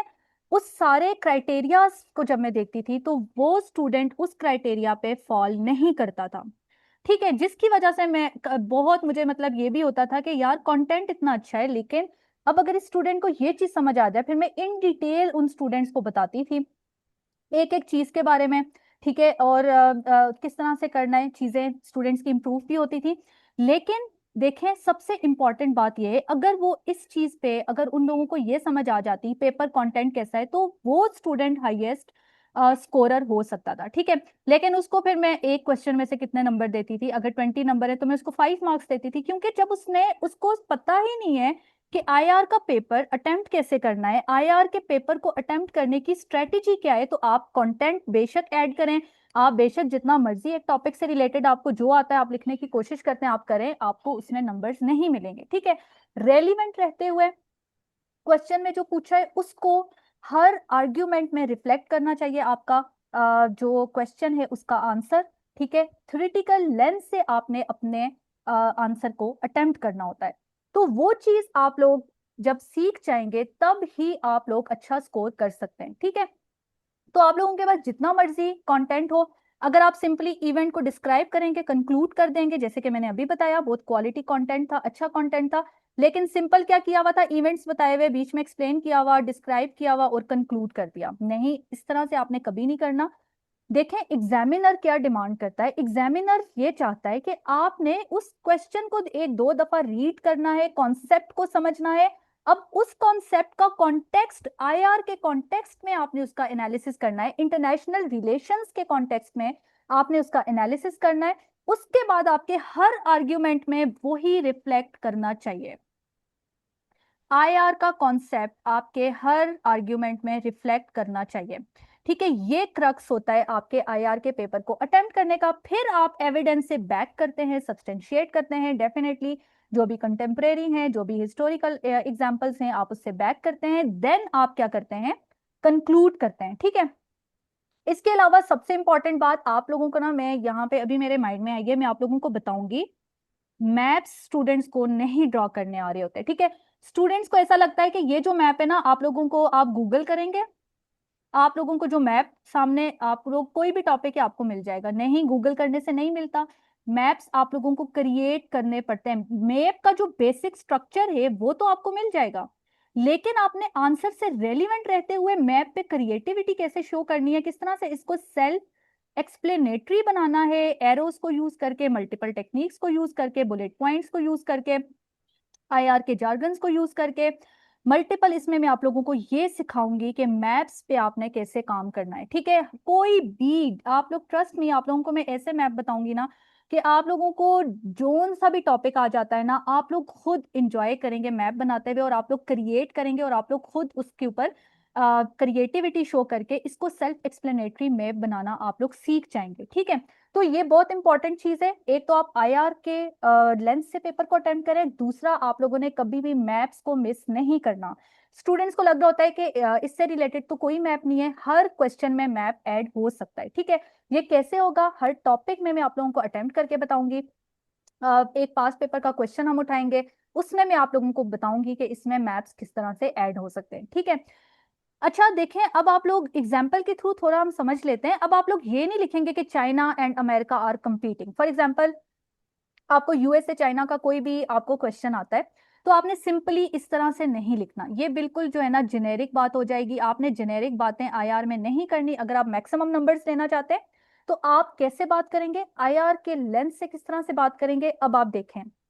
ठीक है, अब आपने इस तरह बात करनी है, रियलिस्ट पर्सपेक्टिव के अकॉर्डिंग, जो पावर ट्रांजिशन का कॉन्सेप्ट है, रियलिस्ट का, पावर इज ट्रांजिशनिंग। ठीक है, क्यों पावर ट्रांस, अब आपने एक लॉजिकल कोहेरेंस, एक लॉजिकल आपने अपना आर्ग्यूमेंट बिल्ड करना है। ठीक है, लॉजिकल आर्ग्यूमेंट, ये जब आप एनालिसिस करेंगे, जब आपका एनालिसिस डेवलप हो जाएगा, कैसे एनालिसिस डेवलप होगा, जब आपका हर टॉपिक के बारे में कॉन्सेप्ट्स क्लियर होंगे, आपका एनालिसिस खुद ही डेवलप हो जाएगा, फिर आपके लिए लॉजिकल आर्ग्यूमेंट्स को बिल्ड करना बहुत आसान हो जाएगा। ठीक है, फिर ये आपके बाएं हाथ का खेल होगा आप लोगों को, बल्कि आप लोग बहुत इसमें आपको मजा भी आएगा अटेम्प्ट करते हुए। ठीक है, आप लोग देखेंगे पावर इज ट्रांजिशनिंग कैसे, यूएसए से अब क्या हो रहा है, चाइना का राइज हो रहा है, रशिया का जो मल्टीपोलर, ये जो पावर ट्रांजिशनिंग हो रही है मल्टीपोलैरिटी की तरफ जो जा रहा है, ठीक है, ये इसमें हम देखते हैं पावर ट्रांजिशनिंग कैसे हो रही है, सिक्योरिटी डिलेमा की वजह से। हर कंट्री अपनी, चाहे इकोनॉमिक पावर है, चाहे पॉलिटिकल पावर है, चाहे आइडियोलॉजिकल पावर है, उसको राइज करने की कोशिश कर रहा है। ठीक है, कैसे, इकोनॉमिक कंपटीशन है, बीआरआई। ठीक है, हम देखते हैं चाइना का एक्सपेंशनिस्ट, जो इकोनॉमिक एक्सपेंशनिस्ट जो चाइना की पॉलिसी है। देन यूएसए की हम देखते हैं pivot pivot to Asia policy. ठीक है, जिसमें हम इंडो पैसिफिक कंपटीशन देखते हैं। ठीक है, ये हम इन डिटेल देखेंगे। तो ये जो एक कंपटीशन बन रहा है, ठीक है, जिसकी वजह से टेक्नोलॉजिकल राइवलरी भी हम देख रहे हैं।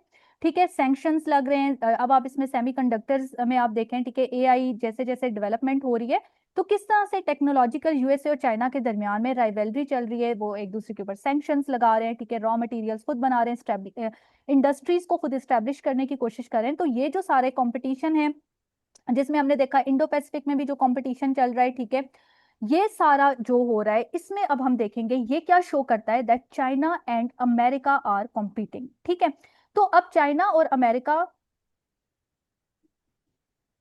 के कंपटीशन को हम इस तरह से डिस्कस करेंगे।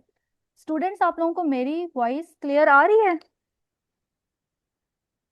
M I audible? काइंडली कोई बता दे।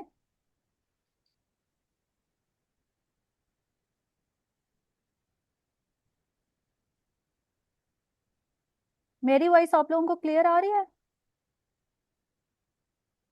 कोई अनम्यूट करके बता दे प्लीज। जी मैम।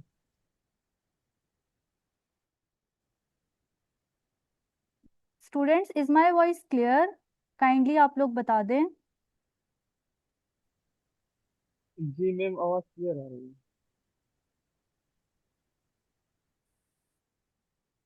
मैम आवाज क्लियर ओके है। ओके। अच्छा स्टूडेंट्स, आप लोग ना काइंडली, अगर मेरी वॉइस में डिस्टॉर्शन आती है ना, आप लोग अनम्यूट करके मुझे बता दीजिएगा। ऐसा ना हो कि मैं जो है ना पढ़ाती जाऊं और आप लोगों को आवाज ही ना आए। आप लोग लाजमी इसमें बताइएगा, ठीक है। इसको क्या हो गया? अच्छा, ठीक है। अच्छा, अब देखें, फिर मैंने आप लोगों को अब ये जो लॉजिकल आर्ग्यूमेंट डेवलप करके बताया है कि किस तरह से आपने जेनेरिक बात नहीं करनी, बल्कि आपने एक लॉजिकल, एक एनालिटिकल वे में बात करनी है, ताकि पता चले कि एक जो स्टूडेंट है वो लर्नेड स्टूडेंट है, ये पढ़ के आया है, इसकी आईआर के सब्जेक्ट के ऊपर ग्रिप है। जब एग्जामिनर को ये समझ आ जाएगी ना कि आपकी इंटरनेशनल रिलेशन के रोटी चार सब्जेक्ट पे है। ग्रिप है, ट्रस्ट मी वो कभी भी आपके नंबर्स नहीं काटेगा अनटिल अनलेस के आईआर का सब्जेक्ट हिट नहीं हो रहा। मैं उस पे गारंटी नहीं देती, क्योंकि आप लोगों को पता है अगर हिट होता है तो वो फिर सिनेरियो थोड़ा डिफरेंट होता है। लेकिन इसके अलावा अगर आप लोग इस तरह से पेपर अटेम्प्ट करेंगे ना, आप लोगों को जितना भी मुश्किल पेपर आएगा ना, आप लोग मैक्सिमम स्कोर कर सकते हैं। ठीक है, सो यही डिफरेंस है जो हम हर अपने टॉपिक में स्टडी करेंगे, कि सिर्फ आपने इंटरनेशनल रिलेशंस को आपने क्रैम नहीं करना, समझना नहीं है, बल्कि आपने इंटरनेशनल रिलेशन को लिखना कैसे है। ठीक है, तो वो जो राइटिंग है ना, जो रिटन एक्सप्रेशन है ना, वो मेरा मोटिव होगा हर पेपर में बिल्ड करना। उसके लिए इंशाल्लाह मैं हर जो है ना लेक्चर के एंड पे आप लोगों के साथ क्वेश्चन आप लोगों को अटेम्प्ट करके बताऊंगी, क्योंकि it's a process, it's a journey. ये चीजें जो है ना, आप लोग जब स्टेप बाय स्टेप चलेंगे तभी आप लोग उसको एब्जॉर्ब कर सकेंगे, कॉन्सेप्ट्स को एब्जॉर्ब कर सकेंगे। तो आप लोगों ने थोड़ा सा इंटरनेशनल रिलेशंस में पेशेंस भी रखना है। आप लोगों ने जो है ना, इंशाल्लाह I am here to address your grievances. आपकी जो भी क्वेरीज होंगी, कुछ भी आपको समझ नहीं आएगी, पेपर्स तक इसको लेके चलना, आप लोगों को इसमें मास्टर करना, ये मेरी रिस्पॉन्सिबिलिटी है। ठीक है, तो वो चीज आप लोग मेरे ऊपर छोड़ दें। इंशाल्लाह आप लोगों को ये चीज जो है ना, इंटरनेशनल रिलेशंस के का जो सब्जेक्ट है, इसकी फिक्र करने की आपको जरूरत नहीं है। आप लोग बाकी तैयारी करें, ये सब्जेक्ट आप मेरे ऊपर छोड़ दें। ठीक है, अच्छा जी, अब देखिए हम कैसे पढ़ेंगे, थोड़ा आप लोगों को मैं ये भी बताती हूँ, हर टॉपिक को हम पढ़ेंगे कैसे, डेफिनेटली आप लोगों को पता होना चाहिए। हम पहले जो भी टॉपिक है, for example balance of power में लेती हूँ, हम पहले कॉन्सेप्ट क्लियर करेंगे that what is balance of power. ठीक है, ये है क्या, इसकी हिस्ट्री क्या है, ये कॉन्सेप्ट कहाँ से एराइज हुआ, कौन से थ्योरिस्ट्स हैं, फिलोसफर्स हैं जिन्होंने ये कॉन्सेप्ट दिया। ठीक है, तो ए टू जी एक एक चीज जो है ना, क्वालिटी कंटेंट प्रोवाइड करना फ्रॉम मल्टीपल बुक्स, मैंने काफी इस पे जो है ना 10-12 बुक्स जो है ना पीडीएफ फॉर्म में डाउनलोड की हुई है, उन्हीं से मैं आप लोगों के लेक्चर्स भी बनाऊंगी, वो मैं आप लोगों को भी प्रोवाइड करूंगी। ठीक है, आप लोग खुद भी देख सकते हैं, वहां से खुद भी कर सकते हैं, इसके अलावा भी जो बुक्स हैं मैं आप लोगों को बताऊंगी। ठीक है, वैसे आप लोग लेक्चर्स भी कर लें अच्छे से, आप लोग आराम से अपना ये सब्जेक्ट कवर कर लेंगे। ठीक है, तो हम लोग जो है ना देखेंगे कैसे एक सिंगल स्टेट जो है वो कभी भी पावरफुल नहीं रह सकती इन एन इंटरनेशनल इनआर्किक इन्वायरमेंट। ठीक है, और हर दूसरा कंट्री उसको डोमिनेट करने की कोशिश करता है, पावर को बैलेंस करने की कोशिश करता है। ठीक है, थ्रू डिफरेंट मेथड्स जो कि हमने पढ़ा, through alliances, through deterrence, through sanctions, through arms race, so multiple methods हैं जो हम इसमें स्टडी करेंगे। ठीक है, देन हम उसको थ्योरेटिकल पर्सपेक्टिव से स्टडी करेंगे, हर टॉपिक पे हर थ्योरी को मैं आपको अप्लाई करके बताऊंगी। अब मैं आप लोगों को ना एक चीज मैं आप लोगों की करूंगी, जो भी आपके टॉपिक्स है ना, ठीक है, एक टॉपिक है, ठीक है, मैं आप लोगों को बताऊंगी जितने भी हमारी 10 थीरीज हैं, फॉर एग्जांपल जो भी 7-8-9 थीरीज हम पढ़ेंगे, सारी रियलिज्म, लिबरलिज्म, कंस्ट्रक्टिविज्म, फेमिनिज्म, ठीक है, जो भी इसमें मार्क्सिज्म, जितनी भी थीरीज हैं, ठीक है, जो अप्रोचेस हैं, सिस्टम अप्रोच है, बिहेवियरल अप्रोच है, ठीक है, फर्दर जो इनकी डिविजन्स हैं वो भी मैं आप लोगों को पढ़ाऊंगी, क्लासिकल क्या है, नियो रियलिज्म क्या है, ठीक है, उसमें भी डिफेंसिव क्या है, क्या कहते हैं, इसके अलावा ऑफेंसिव रियलिज्म क्या है। तो मैं आप लोगों को एक एक लेवल जो है ना डिटेल में पढ़ा के फिर मैं आप लोगों को हर टॉपिक पे अटेम्प्ट करके बताऊंगी कि ये जो है ना आप हर थीरी के लेंस से इस टॉपिक को कैसे स्टडी करेंगे। ठीक है, तो हम जो है ना सिर्फ उसमें आप लोगों को जो है ना प्रैक्टिकली मैं जब अटेम्प्ट करके बताऊंगी ना, तो ट्रस्ट मी, पेपर 1 कंप्लीट होने से पहले पहले आप लोग इस चीज को मास्टर कर लेंगे, आप लोग खुद जो है ना अप्लाई करना आपको आ जाएगा, और आप लोग ये स्किल सीख जाएंगे कि हर टॉपिक में आपने हर थ्योरी के लेंस से आप उस टॉपिक को कैसे देख सकते हैं, और उस टॉपिक को आप कैसे मल्टीपल पर्सपेक्टिव से अटेम्प्ट कर सकते हैं। अच्छा, इसमें मजे की बात पता है क्या होती है, आप ना कभी भी बायस्ड नहीं होते। ठीक है, आप लोग क्या करते हैं कि अब आप ना डिसेंटिंग ओपिनियंस को सपोर्ट कर रहे होते हैं, डिसेंटिंग ओपिनियंस है। अब मल्टीपल जो हम फिलोसफर्स देखते हैं, हर एक का, रियलिस्ट का अपना पर्सपेक्टिव है, लिबरलिस्ट का अपना पर्सपेक्टिव है, कंस्ट्रक्टिविस्ट का अपना पर्सपेक्टिव है। तो वो जो मल्टीपल ओपिनियंस है ना, आप उनके पर्सपेक्टिव से मल्टीपल डायमेंशन से मल्टीपल आर्ग्यूमेंट्स में अप्लाई करके आप अपने एक आंसर को मल्टीपल तरीके से अटेम्प्ट कर रहे होते हैं। ठीक है, तो आप बायस्ड नहीं होते, आप जो है ना अपने आंसर को बहुत ही बैलेंस्ड अप्रोच के साथ अटेम्प्ट करते हैं। ठीक है, तो ये जो स्किल है ये आप कैसे करेंगे, डेफिनेटली जब हम हर टॉपिक में इसको अप्लाई करेंगे। इसके बाद हम देखेंगे जी हिस्टोरिकल कॉन्टेक्स्ट, इसके बगैर तो हमारा कोई टॉपिक कंप्लीट नहीं होता। एग्जाम्पल्स के साथ मैं आपको बताऊंगी कि किस तरह ये जो कॉन्सेप्ट है ये डेवलप हुआ है through different multiple historical events. ठीक है, यहाँ पे एक एग्जाम्पल अगर मैं आपको बताऊं, तो आप देखें नेपोलियनिक वॉर्स के बाद जो यूरोपियन कंट्रीज थे उन्होंने अलायंस बनाया कि अब हम कोई भी नेक्स्ट वॉर नहीं चाहते। उसके बाद हम देखेंगे वर्ल्ड वॉर 1 के बाद कैसे लीग ऑफ नेशंस बनती है, ठीक है, अलायंस बनता है कि वॉर को हमने अब प्रिवेंट करना है, हमने वॉर को रोकना है, वॉर नहीं होने देनी। ठीक है, देन फिर दोबारा वर्ल्ड वॉर 2 होती है, लीग ऑफ नेशन फेल हो जाती है, तो कैसे यूनाइटेड नेशंस बनती है। तो ये सारा हम जो है ना देखेंगे किस तरह से पावर को बैलेंस करने की कोशिश की गई है हिस्टोरिकल इवेंट्स के साथ, हम इसको स्टडी करेंगे। ठीक है, फिर हम उस पर डेफिनेटली कंटेम्परेरी एग्जाम्पल्स पे उसको अप्लाई करेंगे कि अगर हम करंट देखें बैलेंस ऑफ पावर, तो यूएस चाइना कंपटीशन पे अगर हम इसको अप्लाई करें, और भी बहुत सारी एग्जांपल्स हैं, तो ये किस तरह से पावर को बैलेंस करने की कोशिश करें, कैसे सऊदी अरेबिया ईरान पावर को बैलेंस करने की कोशिश कर रहे हैं। ठीक है, तो ये जो डिफरेंट कंट्रीज हैं, जो भी हो रहा है, रशिया की अगर हम बात करें, ठीक है, जो भी, अब इसमें हम मल्टीपल जब टॉपिक्स पढ़ेंगे तो उस पे हम इसको अप्लाई करेंगे कि ये कंट्रीज कैसे जो भी एक्शंस ले रहे हैं, चाहे वो वॉर्स की फॉर्म है, चाहे वो अटैक्स कर रहे हैं, चाहे वो ट्रेड कर रहे हैं, कोई ट्रीटी साइन कर रहे हैं, चाहे अलायंसेस बना रहे हैं, तो इसके पीछे जो मेजर डिटर्मिनेंट जो है नेशनल इंटरेस्ट का वो क्या है, पावर को बैलेंस करना, स्टेटस को मेंटेन करना या पावर को इंक्रीज करना, ठीक है, अपनी पावर को राइज करना या फिर किसी दूसरे कंट्री की पावर को काउंटर करना, ठीक है। तो ये जो है मोटिव्स हैं जो हम हर टॉपिक में देखेंगे। देन हम उस टॉपिक का क्रिटिकल एनालिसिस करेंगे। बहुत इंपॉर्टेंट बात है जो आपके जिस तरह से क्वेश्चन आता है, हमेशा आपसे पूछा जाता है इसकी स्ट्रेंथ्स बताएं, लिमिटेशंस क्या है, इसके इम्पैक्ट्स क्या है, ठीक है, चाहे वो नेशनल इम्पैक्ट्स हैं, डोमेस्टिक इम्पैक्ट्स हैं, रीजनल इम्पैक्ट्स हैं, उसके ग्लोबल इम्पैक्ट्स क्या हैं, ठीक है। ये हम इसमें जो है ऑर्गेनाइजेशंस पे भी देखेंगे, कौन सी ऑर्गेनाइजेशंस फेल हो रही हैं, क्या इसमें मल्टीपल इसके जो कॉन्सिक्वेंसेस हैं हर टॉपिक पे उसको अप्लाई करके हम देखेंगे, ठीक है। कि बैलेंसिंग अगर हेजमनी को तो प्रिवेंट कर रही है दूसरे कंट्री की, लेकिन कैसे ये आर्म्स कंपटीशन को भी इंटेंसिफाई कर रही है, ठीक है। तो दोनों पर्सपेक्टिव ठीक हैं, अगर एक पर्सपेक्टिव देखें वो भी ठीक है। जैसे कि आप देखें जॉन मीयरशाइमर कहते हैं अपने इंटरनेशनल जो ग्रेट पावर पॉलिटिक्स में, वो कहते हैं कि ये जो अनार्किक इन्वायरमेंट है ना, ठीक है, यहाँ पे सर्वाइवल के लिए किसी भी स्टेट के पास और कोई ऑप्शन नहीं होता सिवाय इसके कि वो अपनी पावर को इंक्रीज करके खुद को डिफेंड करे, ठीक है। अगर हम इस लेंस से देखें तो ये लेंस भी बिल्कुल ठीक है, बिल्कुल सही बात है। अगर पाकिस्तान न्यूक्लियर कंट्री ना होता अभी तक तो इंडिया ने अटैक कर लिया होता। अब आपको पता है कि इंडिया कितना पावरफुल है और कितना अब पाकिस्तान से आगे जा चुका है। तो इस लेवल पे अगर हम देखें तो ये इनका जो पर्सपेक्टिव है ये बिल्कुल ठीक है। लेकिन अगर हम लिबरलिस्ट का पर्सपेक्टिव देखेंगे तो वो कोई और बात करते हैं। वो कहते हैं कि नहीं, आर्म्स कंपटीशन नहीं होना चाहिए, इससे तो और ज्यादा हम वॉर्स की तरफ जाएंगे, कॉन्फ्लिक्ट्स की तरफ जाएंगे, कॉपरेशन होनी चाहिए, स्टेट्स को निगोशिएट करना चाहिए, डिप्लोमेटिक डोर्स को ओपन करना चाहिए। तो वो मल्टीपल तरीके जो है ना हर उसका जो पर्सपेक्टिव है जब हम स्टडी करेंगे, लेकिन हर पर्सपेक्टिव अपनी जगह ठीक बात कर रहा है, ठीक है। तो वो हम मल्टीपल जो है ना क्रिटिकल एनालिसिस उस पे करेंगे, मल्टीपल पर्सपेक्टिव से, लेंसेज से उसको देखेंगे कि किस तरह से चीजें चल रही हैं, क्या होना चाहिए, क्या इम्पैक्ट्स हैं और क्या सॉल्यूशंस हैं, ठीक है। फिर हम पाकिस्तान का पर्सपेक्टिव हर टॉपिक में देखेंगे डेफिनेटली। अगर आपके जो भी क्वेश्चंस हैं उसके ऊपर पाकिस्तान का, जैसे फॉर एग्जांपल अक्सर आप देखें जो हर सेकेंड ईयर में सेकेंड कमिंग अब ईयर में मुझे जो नंबर पेपर मिल आता है गया। उसमें आपका जो क्वेश्चन आता है, ठीक मुझे है, डॉक्टर का तो नंबर उसमें मिल गया। सॉरी डॉक्टर का नंबर मिल गया।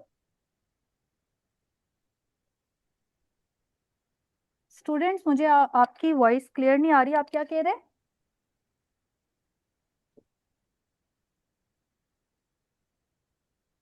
आपको मेरी आवाज क्लियर नहीं आ रही? आप टाइप कर दें काइंडली, चैट जी बॉक्स मैम, में आप टाइप कर दें। कंटिन्यू करें। यार नितार तले करना दिया, नितार तले करना दिया। ओके ओके, आप काइंडली अपने माइक्स को म्यूट कर दें, ठीक है। अच्छा, अब देखें अगर हम पास्ट पेपर के क्वेश्चंस उठा के देखें तो क्वेश्चंस क्या आ रहे होते हैं। अगर यूएस चाइना कंपटीशन है तो बताएं पाकिस्तान जो है ना पाकिस्तान को किस तरह से अपनी स्ट्रेटेजी डिजाइन करनी चाहिए, फॉरेन पॉलिसी क्या ऑप्शंस हैं पाकिस्तान के पास, कैसे पाकिस्तान चाइना के साथ भी रिलेशन को मेंटेन कर सकता है, साथ साथ यूएसए के साथ भी, इंडिया के साथ भी, ठीक है, चाइना, यूएसए, इंडिया, बाकी कंट्रीज के साथ, तो किस तरह से पाकिस्तान जो है इस रीजनल ग्लोबल कंपटीशन में अपना अपनी फॉरेन पॉलिसी ऑप्शंस क्या ले सकता है, ठीक है। तो हमारे पास इस तरह के क्वेश्चंस आते हैं, एनालिटिकल क्वेश्चंस आते हैं।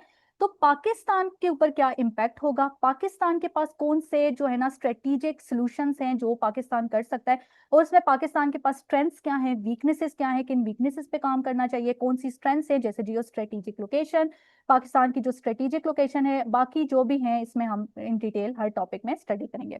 उसके बाद एक पेपर में आप लोगों का पास उसी टॉपिक से रिलेटेड क्वेश्चन उठाऊंगी। वो क्वेश्चन हर लेक्चर के एंड में हम अटेम्प्ट करेंगे, ठीक है। उसकी आउटलाइन बना के मैं आप लोगों को बताऊंगी, थीरीज अप्लाई करके बताऊंगी, ताकि आप लोगों को समझ आ जाए कि जो भी टॉपिक अभी कॉन्सेप्ट हमने पढ़ा है इसको पेपर में कैसे अप्लाई करना है, ठीक है। ये सबसे इंपॉर्टेंट बात है जो हम इन डिटेल डेफिनेटली अपने हर टॉपिक में स्टडी करेंगे। अच्छा जी, अब ना मैं आप लोगों को एक बहुत ही मजे की, जो कि मेरा एक फेवरेट चीज होती थी, मेरी फेवरेट चीज जो मैंने खुद ये क्राफ्ट किया है, ठीक है, ये डिजाइनिंग मेरी खुद है, ये चीजें मैंने खुद से जो है ना एक्सप्लोर करके की हैं, और लकीली वो चीज काम भी कर गई, और आई गॉट अल्हम्दुलिल्लाह 131 मार्क्स, 74 मार्क्स इन पेपर 2, ठीक है। अब ये जो है ना चीजें मैंने एक जगह पे इनको लिख के बता दी है ताकि आप लोगों को भी इसका फायदा हो, आप लोगों को भी पता हो ये कैसे करना है। अब आप लोग स्टूडेंट्स देखें थीरीज को ना आप लोग मल्टीपल तरीके से, मल्टीपल टेक्निक से कैसे अप्लाई कर सकते हैं। देखें, एक तरीका ये है, अब मैं आप लोगों को बताऊंगी, वो तो डेफिनेटली हम हर आंसर में देखेंगे, हर टॉपिक में देखेंगे, लेकिन आप लोगों ने ऐसे भी नहीं करना कि एक आंसर में एक ही तरीका अप्लाई करें। एक ही आंसर में ये मल्टीपल चीजें, मल्टीपल मेथड्स को आप अप्लाई करेंगे। एक आंसर में अगर ये तीनों अप्लाई करें, अगले में ये तीनों अप्लाई कर लें, अगले में तीसरा पांचवा छठा अप्लाई कर लें, उससे नेक्स्ट में दूसरा पांचवा सातवां अप्लाई कर लें, तो मल्टीपल चारों आंसर्स आपके क्या होंगे, डिफरेंट तरीके से अटेम्प्ट होंगे। और इसका आपको इतना फायदा होगा, ट्रस्ट मी, आपको पता चलेगा कि एक ऐसे लगेगा कि एक जो है ना आईआर स्कॉलर के लेंस से आपने पेपर अटेम्प्ट किया और आपकी एक ग्रिप है इंटरनेशनल रिलेशंस के सब्जेक्ट के ऊपर। ये कैसे पता चलेगा, देखें प्रैक्टिकली मैं आप लोगों को बताती हूँ। प्रैक्टिकली ये इस तरह पता चलेगा, जब आप पहला तरीका, या तो सिंपली हेडिंग्स में आप पर्सपेक्टिव्स लिख लें। फॉर एग्जांपल कैसे, नियो लिबरलिस्ट पर्सपेक्टिव कैसे करना है, वो डेफिनेटली जब हम आर्ग्यूमेंट्स बनाएंगे मैं आपको बताऊंगी। मैंने पेपर अटेम्प्टिंग टेक्निक्स में पेपर अपना शेयर किया था, वो मैंने उसके साथ बताया था, आप लोग वो लेक्चर भी देख सकते हैं, उसमें इन डिटेल मैंने आप लोगों की ये चीजें डिस्कस की हैं। यहाँ पे तो डेफिनेटली मैं आपको एक जो है ना ओवरव्यू इन 7 पॉइंट्स का बताती हूँ। सेकंड हम क्या कर सकते हैं, जो हम मल्टीपल थियरिस्ट्स पढ़ेंगे, ठीक है, उनके कॉन्सेप्ट्स में आपको पढ़ाऊंगी, उनको आपने हेडिंग्स में यूज करना है। कैसे, मिसाल के तौर पे मार्क्सिस्ट को हम पढ़ेंगे, मार्क्सिस्ट पर्सपेक्टिव कॉन्सेप्ट क्या है, क्लास स्ट्रगल, ठीक है। सेकंड में एंटोनियो ग्रेम्शी आपको पढ़ाऊंगी, एंटोनियो ग्रेम्शी का कॉन्सेप्ट है आइडियोलॉजिकल हेजमनी, तो आप हेडिंग में लिखेंगे Antonio Gramsci ideological hegemony perspective this this this, आगे जो भी क्वेश्चन से रेलिवेंट रहते हुए आप अपना आर्ग्यूमेंट बनाएंगे, वो इसके आगे मल्टीपल तरीके से आप ऐड करेंगे, ठीक है। देन थर्ड आप क्या कर सकते हैं, थीरिस्ट का नेम उसकी थीरीज के साथ आप यूज करेंगे। थीरीज के साथ कैसे, जॉन मेयरशाइमर्स ऑफेंसिव रियलिस्ट पर्सपेक्टिव, ठीक है, इनकी थीरी के साथ आपने इनको यूज कर लिया। कार्ल मार्क्स की थीरी देखें, dependency theory of Karl Marx, या वर्ल्ड सिस्टम थीरी, या सिस्टम, जो भी कार्ल मार्क्स की हम थीरीज पढ़ेंगे, ठीक है, उस थीरी को आप यूज करेंगे। फोर्थ जो है वो तरीका क्या है, थीरीज को उनके पर्सपेक्टिव्स के साथ आप यूज करेंगे, ठीक है। पर्सपेक्टिव कैसे, मिसाल के तौर पे नियो लिबरलिस्ट का सेल्फ हेल्प वाला जो कॉन्सेप्ट है, पर्सपेक्टिव है, इस लेंस से जो वो देखते हैं ग्लोबल इवेंट्स को, इंटरनेशनल रिलेशंस को, उसको आप अप्लाई करेंगे। अब डेफिनेटली ये आप देखेंगे अपनी समझ से कि कहाँ कहाँ ये अप्लाई हो सकते हैं, ठीक है। जब आप चीजें ये आपकी फिंगर टिप्स पे होंगी ना, फिर आप लोग खुद जब ब्रेनस्टॉर्म करेंगे तो आपके माइंड में खुद ही आइडियाज आएंगे और आप अप्लाई कर लेंगे, ठीक है।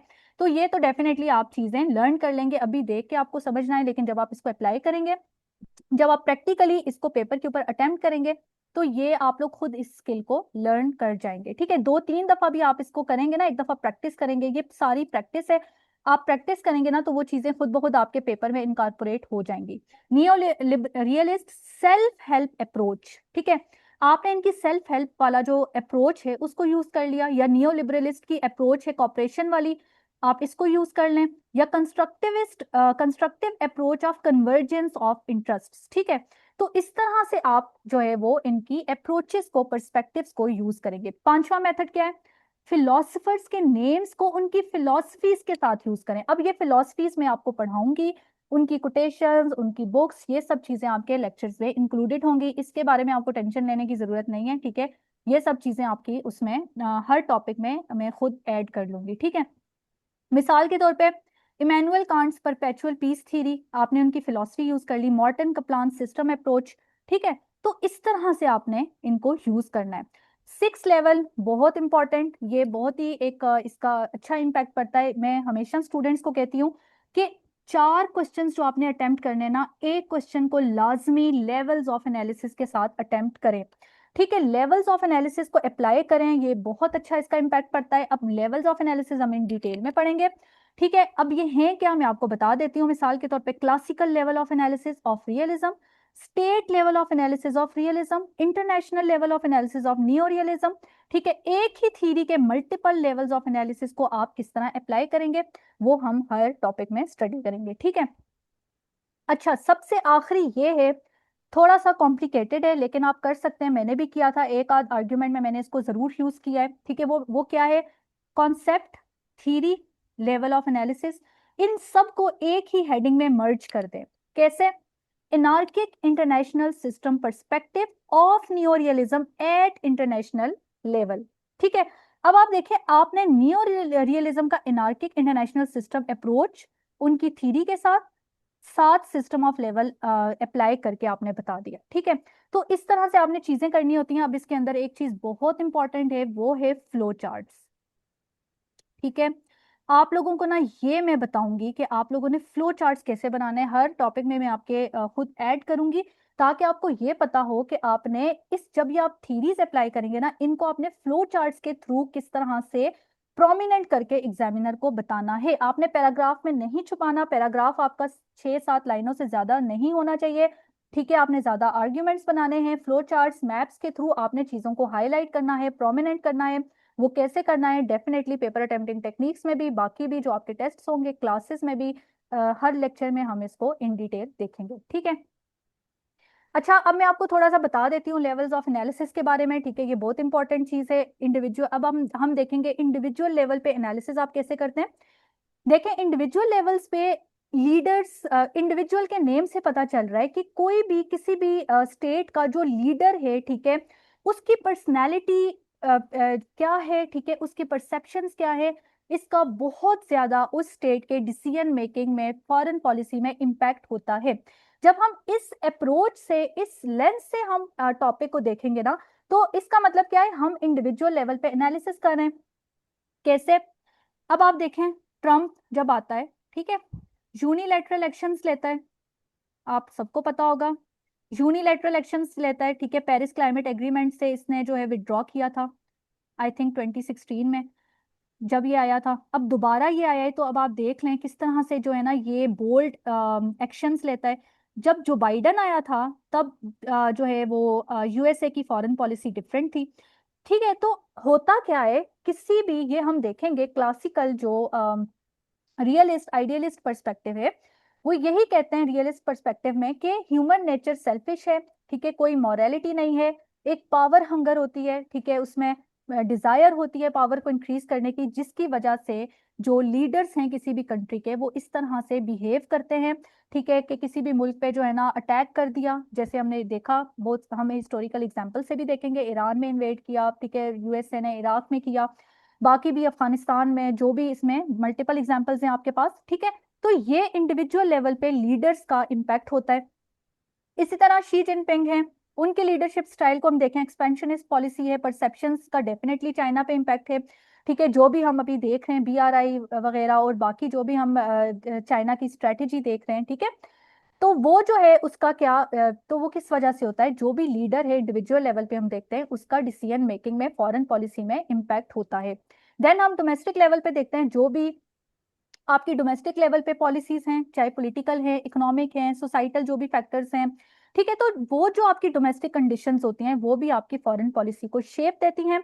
यूएसए का इलेक्टोरल पॉलिटिक्स देख लेते हैं हम, इकोनॉमिक इंटरेस्ट देखें, ठीक है, तो डेफिनेटली वो डोमेस्टिक लेवल पे जो भी उसकी है वो हिस्ट्री, जब हम हिस्टोरिकल इवेंट्स देखेंगे, हम देखेंगे ये किस तरह से डोमेस्टिक लेवल पे शेप हुई हैं।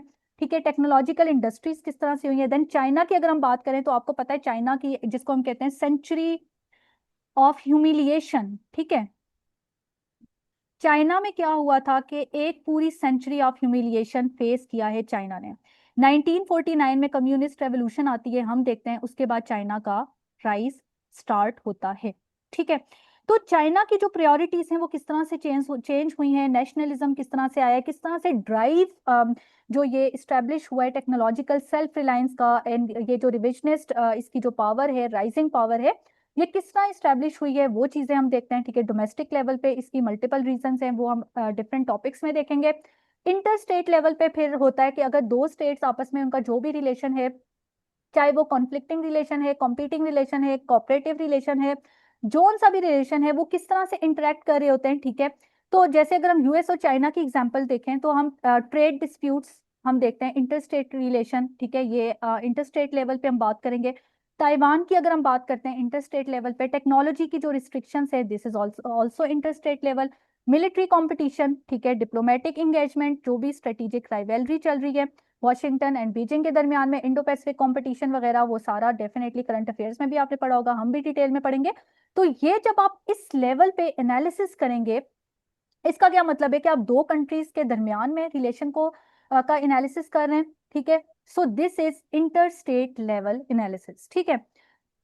इसी तरह अगर आप देखें रीजनल लेवल पे, ठीक है, रीजनल लेवल पे कैसे एनालिसिस होता है? रीजनल लेवल पे जब आप एक रीजन को स्टडी करते हैं, उसमें जो भी कंट्रीज हैं, कोई भी रीजनल डेवलपमेंट है, कोई भी रीजनल इंस्टेबिलिटी है, उसका उन कंट्रीज पे क्या इंपैक्ट पड़ेगा, ये जो हम स्टडी करते हैं, this is regional level analysis.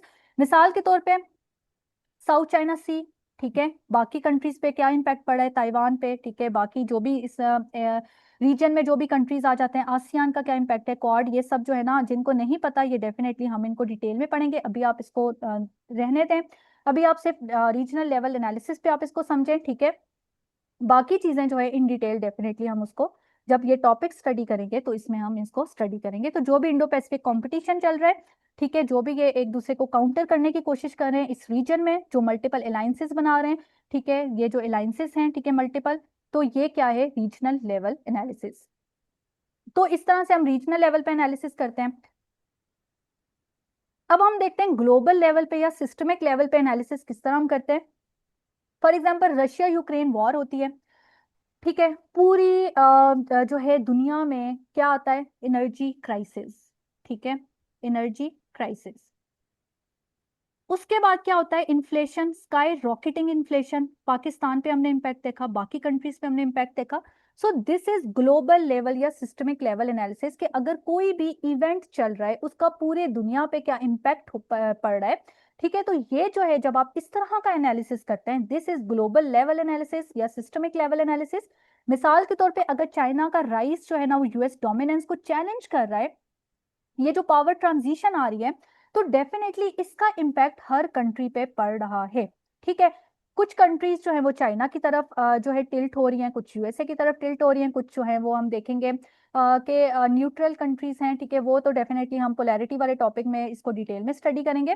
तो एक स्ट्रेटेजिक बैलेंसिंग क्रिएट हो रही है, ठीक है, मूवमेंट अप, जो एक ट्रांजिशनिंग हो रही है from unipolarity towards multipolarity, different countries का राइज हो रहा है, ठीक है। तो ये मल्टीपोलैरिटी वाले टॉपिक में हम इसको देखेंगे। अच्छा जी, लेवल ऑफ एनालिसिस के बाद सबसे इंपॉर्टेंट बात, आप किसी भी टॉपिक को डिफरेंट थ्योरेटिकल लेंसेज से कैसे देखेंगे, पहले मैंने आपको बता भी दिया, मल्टीपल तरीके आप अप्लाई करेंगे, ठीक है। अब आपने क्या करना है, हम हर टॉपिक में क्या करेंगे, रियलिज्म है, तो इसके लेंस से हम किस तरह देखेंगे, ये पावर की बात करता है, नेशनल इंटरेस्ट की बात करता है, मैंने आपको बता दिया नेशनल इंटरेस्ट क्या है, ठीक है। मल्टीपल इंटरेस्ट होते हैं, economic, political, religious, ideological, historical, multiple इसमें इंटरेस्ट आ जाते हैं। पावर, स्टेटस को मेंटेन करने के लिए पावर को इंक्रीज किया जाता है, ठीक है, बैलेंस किया जाता है। मल्टीपल इसमें कॉन्सेप्ट्स की हम बात करेंगे, मल्टीपल तरीके से उसको हम अप्लाई करेंगे, नियो रियलिज्म की बात करेंगे। तो ये इंटरनेशनल लेवल पे बात कर रहा है, पावर डिस्ट्रीब्यूशन डिफरेंट है, जैसे कि केनेथ वॉल्ट्स ने अपनी थ्योरी ऑफ इंटरनेशनल पॉलिटिक्स में बोला कि जो डिस्ट्रीब्यूशन ऑफ पावर है डिफरेंट कंट्रीज की कैपेबिलिटीज जो है वो डिफरेंट हैं, जिसकी वजह से एक पूरी दुनिया में जो हम एनार्की देखते हैं, ठीक है, एक एनार्किक एनवायरनमेंट देखते हैं, इस वजह से जो हम प्रिजनर्स डिलेमा देखते हैं कि हर स्टेट को दूसरे स्टेट से एक डर है कि कहीं वो जो है ना उसकी पावर ना बढ़ जाए, तो वो उसमें अपनी भी पावर को इंक्रीज करता है, चाहे इकोनॉमिक पावर है चाहे मिलिट्री पावर है, उसको इंक्रीज करने की कोशिश करता है, बैलेंस करने की कोशिश करता है। सो पावर डिस्ट्रीब्यूशन डिफरेंट होने की वजह से ये सारा जो सिनेरियो है, ये जो कॉन्सेप्ट है, आइडियाज है, ये न्यू रियलिस्ट्स ने दिए। लिबरलिस्ट का क्या कॉन्सेप्ट है कि कॉपरेशन करें, इंटरडिपेंडेंस करें, इकोनॉमिक लिबरलिज्म करें, ठीक है, पॉलिटिकल लिबर्टी दें लोगों को। तो ये जो कॉन्सेप्ट है ये हम इस लेंस से हर टॉपिक को देखेंगे। कंस्ट्रक्टिविस्ट कहते हैं कि ये तो बिल्कुल ही कहते हैं कि हर चीज कंस्ट्रक्टेड है, इंडिया जो है पाकिस्तान का दुश्मन है, पाकिस्तान इंडिया का दुश्मन है, ये सारी चीजें जो है ना आपके माइंड्स में इतना डीपली कंस्ट्रक्ट कर दी गई हैं कि हर बंदे के चाहे लोग जितने भी अच्छे हों, अब आप लोगों को भी पता है, ठीक है, हम कभी भी स्वीपिंग, बेशक हम स्वीपिंग स्टेटमेंट देते हैं, हम इस लेवल पे बात करते हैं, लेकिन अगर आप लोगों की बात करें तो उसमें आपको मल्टीपल ओपिनियंस मिलेंगे, ठीक है। हर बंदा जो है वो इंडिया को बुरा नहीं बोलेगा, या इंडिया में भी हर इंसान पाकिस्तान को बुरा नहीं बोल रहा होता, तो लोगों का ओपिनियन डिफरेंट होता है, लेकिन एक जो ओवरऑल नेशनल ओपिनियन जो क्रिएट किया जाता है, ठीक है, वो बिल्कुल डिफरेंट होता है, वो कंस्ट्रक्ट किया जाता है, ठीक है। और वो कैसे कंस्ट्रक्ट किया जाता है, क्यों कंस्ट्रक्ट किया जाता है, उसके पीछे आपकी पूरी आइडियोलॉजी होती है, उसके पीछे आपका पूरा जो है ना एक इंटरेस्ट होता है, ठीक है। वो किस तरह से होता है वो हम डेफिनेटली हर टॉपिक में देखेंगे। कि चीजों को किस तरह से कंस्ट्रक्ट किया जाता है। जो भी आपकी मुल्क की आइडेंटिटी है, जो भी आइडियाज हैं, ये हर चीज क्या है, कंस्ट्रक्टेड है। ठीक है। तो जैसे अब केनेथ वॉल्स कहते हैं कि जो भी एनार्की ऑफ एनिमीज या anarchy of friends, her nation खुद डिसाइड करती है कौन सा मुल्क उसका दुश्मन है, कौन सा मुल्क उसका दोस्त है। ठीक है। चाइना पाकिस्तान का दोस्त है, इंडिया पाकिस्तान का दुश्मन है, दिस इज कंस्ट्रक्टेड। ठीक है। सिमिलरली यूएसए चाइना को पहले कैसे देखता था, रेवोल्यूशन से पहले, बाद में कैसे देखता है, सो दिस इज कंस्ट्रक्टिविस्ट जो है कॉन्सेप्ट है, जो कि अलेक्जेंडर वेंडिस ने बताया। ठीक है। इसमें भी हम देखेंगे इन डिटेल, ठीक है, किस तरह से ये चीजें चलती हैं हर टॉपिक में। मार्क्सिस्ट पर्सपेक्टिव क्या कहते हैं, किस तरह से क्लास स्ट्रगल है, कॉन्फ्लिक्ट्स हैं, ये किस तरह से कहते हैं कि जो डेवलप्ड कंट्रीज हैं वो एक्सप्लॉइट करते हैं अंडर डेवलप्ड कंट्रीज को। ठीक है। इसको भी हम जो है ना अपने टॉपिक में अप्लाई करेंगे। क्रिटिकल थीरी कहते हैं, ये तो कहते हैं कि भाई हर चीज से इमेंसिपेट करो, हर चीज को क्रिटिकली एनालाइज करो, खुद सिफ्ट करो, चीजों को देखो। ठीक है। क्या पावर स्ट्रक्चर्स हैं, क्या डोमिनेंस है, तो आप हर चीज को ब्लाइंडली फॉलो मत करो। ठीक है। देन फेमिनिस्ट क्या कहते हैं कि आप जेंडर पर्सपेक्टिव को ऐड करते हैं कि जो कुछ भी हो रहा है, अगर वॉर्स हो रही है तो माइग्रेशन हो रही है, ठीक है, या जो भी इम्पैक्ट हो रहा है, तो उससे सबसे ज्यादा इम्पैक्ट पड़ रहा है फीमेल्स पर। ठीक है। तो जेंडर पर्सपेक्टिव हम देखेंगे, जेंडर्ड इंटरनेशनल रिलेशंस का हर टॉपिक में क्या पर्सपेक्टिव होता है। ह्यूमन सिक्योरिटी की अगर बात है तो इनसिक्योरिटी है, तो उसमें विमेंस पे किस तरह ज्यादा इम्पैक्ट पड़ रहा होता है, कैसे इनइक्वालिटी आ रही है। तो मल्टीपल थ्योरेटिकल लेंसेज से हमने हर टॉपिक को देखना है। ठीक है जी। तो ये जो ओवरऑल हमने चीजें पढ़ी है ना, ठीक है, जब आप ये सब चीजों को मास्टर कर लेंगे, उसके बाद ही जाके आपका आईआर का पेपर स्टैंड आउट करेगा। ठीक है।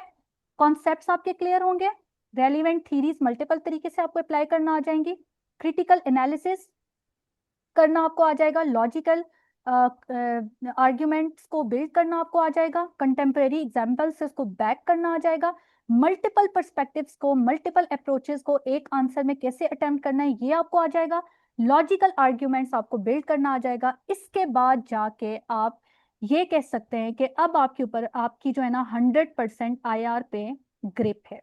ठीक है।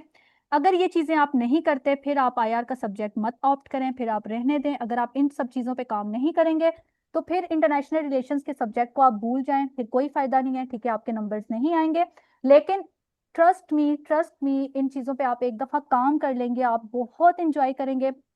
आपको इंटरनेशनल रिलेशंस का सब्जेक्ट पढ़ते हुए बहुत मजा आएगा, क्योंकि देखें जो भी चीजें हो रही हैं वो आपके अपने मुल्क के साथ हो रही हैं, आपके अभी डेवलपमेंट्स जो भी हो रही हैं उसका आपके मुल्क पे इम्पैक्ट पड़ रहा है। तो जब इन चीजों को आप समझ जाएंगे तो फिर आप सोचे, आपको जो है न्यूज़पेपर्स पढ़ते हुए मजा आएगा, आपको आर्टिकल्स रीड करते हुए मजा आएगा, आप बहुत इंजॉय करेंगे, क्योंकि जब आप चीजें पढ़ेंगे आपको समझ आ रही होगी, आपका एनालिसिस बिल्ड हो रहा होगा, आपको उसके बिहाइंड क्या स्ट्रेटेजी है, उसके बिहाइंड क्या पर्पस है, वो आपको समझ आ रहा होगा। तो आप जब फिर उसके बाद आप डिफरेंट टॉपिक्स को, डिफरेंट स्ट्रेटेजीज को इंटरलिंक करेंगे ना, फिर उसको जब आप अपने पेपर में अप्लाई करेंगे ना, तो ट्रस्ट मी आपको इससे ज्यादा मजा, आईआर पढ़ने से ज्यादा जो है ना सीएसएस में, सारे सब्जेक्ट्स में, इससे ज्यादा मजा आपको किसी सब्जेक्ट में नहीं आएगा। लेकिन इसमें आपको डेफिनेटली इन चीजों पे काम करना होगा, जो इंशाल्लाह हम अपने हर लेक्चर में भी करेंगे। और अपने पूरे सेशन में मेरा यही फोकस है, हर लेक्चर को मैंने इसी तरह इसी डायमेंशन से प्रिपेयर किया है, सो दैट एग्जाम ओरिएंटेड जो स्ट्रेटेजी है आप लोगों की वो बिल्ड हो, और आपकी आईआर के ऊपर ग्रिप हो, और आप पेपर को उस तरह से अटेम्प्ट कर सकें। ठीक है जी। अच्छा, अब जो है हम देखते हैं अ, इसके अलावा बाकी by the end of this session, ठीक है, क्या क्या चीजें आप लोगों की फिंगर टिप्स पे होंगी, ये अब आप लोग देखें। आप लोगों को आईआर का सिलेबस डिकोड करना आ जाएगा, मल्टीपल टॉपिक्स को लिंक करना आ जाएगा, मल्टीपल आर्ग्यूमेंट्स को अपने पेपर में इनकॉर्पोरेट करना आ जाएगा। अगर एक ही टॉपिक है तो डिफरेंट कंट्रीज को कैसे लिंक करना है, उनकी डिफरेंट स्ट्रेटेजीज को कैसे लिंक करना है, उसके इम्पैक्ट्स को कैसे लिंक करना है, पाकिस्तान पे कैसे उसको अप्लाई करना है। ठीक है। मल्टीपल थीरीज को आप समझ जाएंगे, आपको दोनों पेपर्स को लिंक करना आ जाएगा। आप इवेंट्स को थ्रू आईआर लेंस अटेम्प्ट करना सीख जाएंगे, एनालिटिकल क्वेश्चंस को अटेम्प्ट करना आप सीख जाएंगे। ट्रस्ट मी, जितना घुमा के आपको एग्जामिनर देगा, जो कि वो देता है आईआर में, आप वो कर लेंगे। ठीक है। अगर आपने उसको ऐसे पढ़ा होगा जैसे मैं आप लोगों को बता रही हूँ, आप लोगों को जितना भी वो चैलेंज करेगा ना पेपर में, आप लोग कहेंगे भाई ठीक है करो चैलेंज, ठीक है, मैंने तो ये पेपर अटेम्प्ट करना है। आप लोग इतना जबरदस्त वो पेपर अटेम्प्ट करेंगे ना कि एग्जामिनर हैरान हो जाएगा, ठीक है। तो आप लोगों को वो कभी भी जो है ना वो नंबर्स देने से उसमें नहीं रुकेगा, क्योंकि डेफिनेटली एग्जामिनर को कोई जिद तो आपसे होती नहीं है। जैसे उसने बोला आप वैसे पेपर अटेम्प्ट करें, जैसे उसने अपनी रिपोर्ट में बताया है आप वैसे करें, तो वो आपको डेफिनेटली जरूर पे नंबर्स देगा, ठीक है। फिर आपको आर्ग्यूमेंट्स, सिर्फ आप फैक्ट्स को नरेट नहीं करेंगे एक क्रैम नॉलेज की तरह कि फैक्ट्स को बस डाल दिया, ठीक है। आप बल्कि अपने आर्ग्यूमेंट्स को प्रॉपर तरीके से, जैसे मैंने आपको बताया है, लॉजिकली बिल्ड करने के बाद आप फैक्ट्स को बैक करेंगे, ठीक है। पाकिस्तान के पर्सपेक्टिव को आपको इनकॉर्पोरेट करना आ जाएगा। जब आप मल्टीपल चीजों को समझेंगे तभी तो आप पाकिस्तान की पॉलिसी और चीजों को समझेंगे ना, ठीक है। फिर आप करंट अफेयर के पेपर को आईआर के पेपर से डिफ्रेंशिएट करेंगे, ठीक है।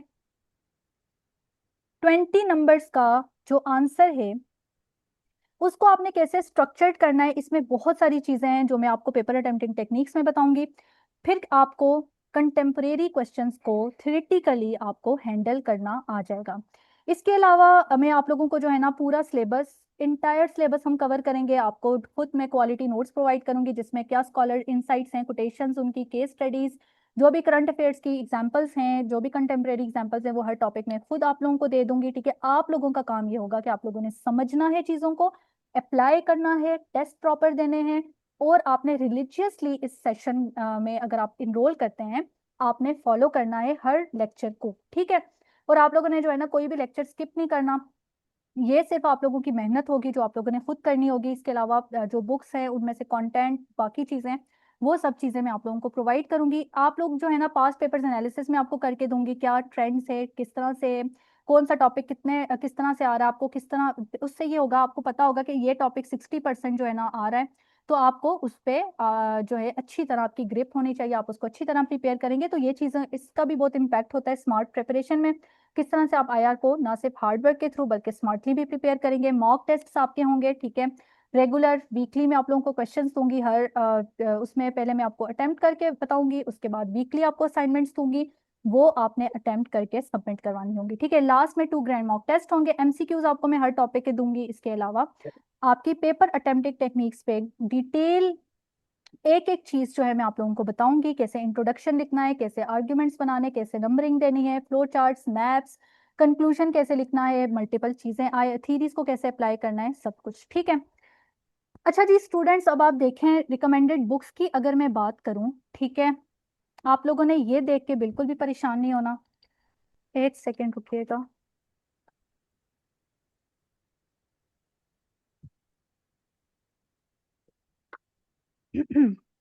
अच्छा देखें, मैं आप लोगों को मजे की बात बताती हूँ कि आप लोगों ने ना कभी भी इस तरह नहीं करना कि आप लोगों को कोई बोले कि इतनी बुक्स मैंने पढ़ी हैं, ठीक है, और आप लोग क्या करेंगे, ब्लाइंडली फॉलो करने लग जाएंगे।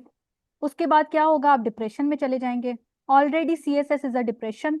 तो वो आप जो है ना, बजाय इसके कि आप इसमें अच्छे नंबर्स लेने के, बाकी सब्जेक्ट से भी आप हाथ धो बैठेंगे, ठीक है। आपने बिल्कुल ये नहीं करना। आप लोगों ने ना बहुत ही, मैं आप लोगों को जो चीजें बता रही हूँ, आप लोगों ने स्मार्टली चलना है। ये बुक्स तो मैंने आप लोगों को बताई हैं, क्यों? क्योंकि ये बुक्स बहुत ज्यादा अच्छी हैं। मैंने खुद इन बुक्स से कंटेंट में आपकी नोट्स में भी ऐड किए हैं, आप लोगों को भी दूंगी। आप लोगों को मैं रिकमेंड करती हूँ उस केस में अगर कोई स्टूडेंट इंटरेस्टेड है पढ़ने में, वो जरूर पढ़े, ठीक है। बहुत अच्छी बात है।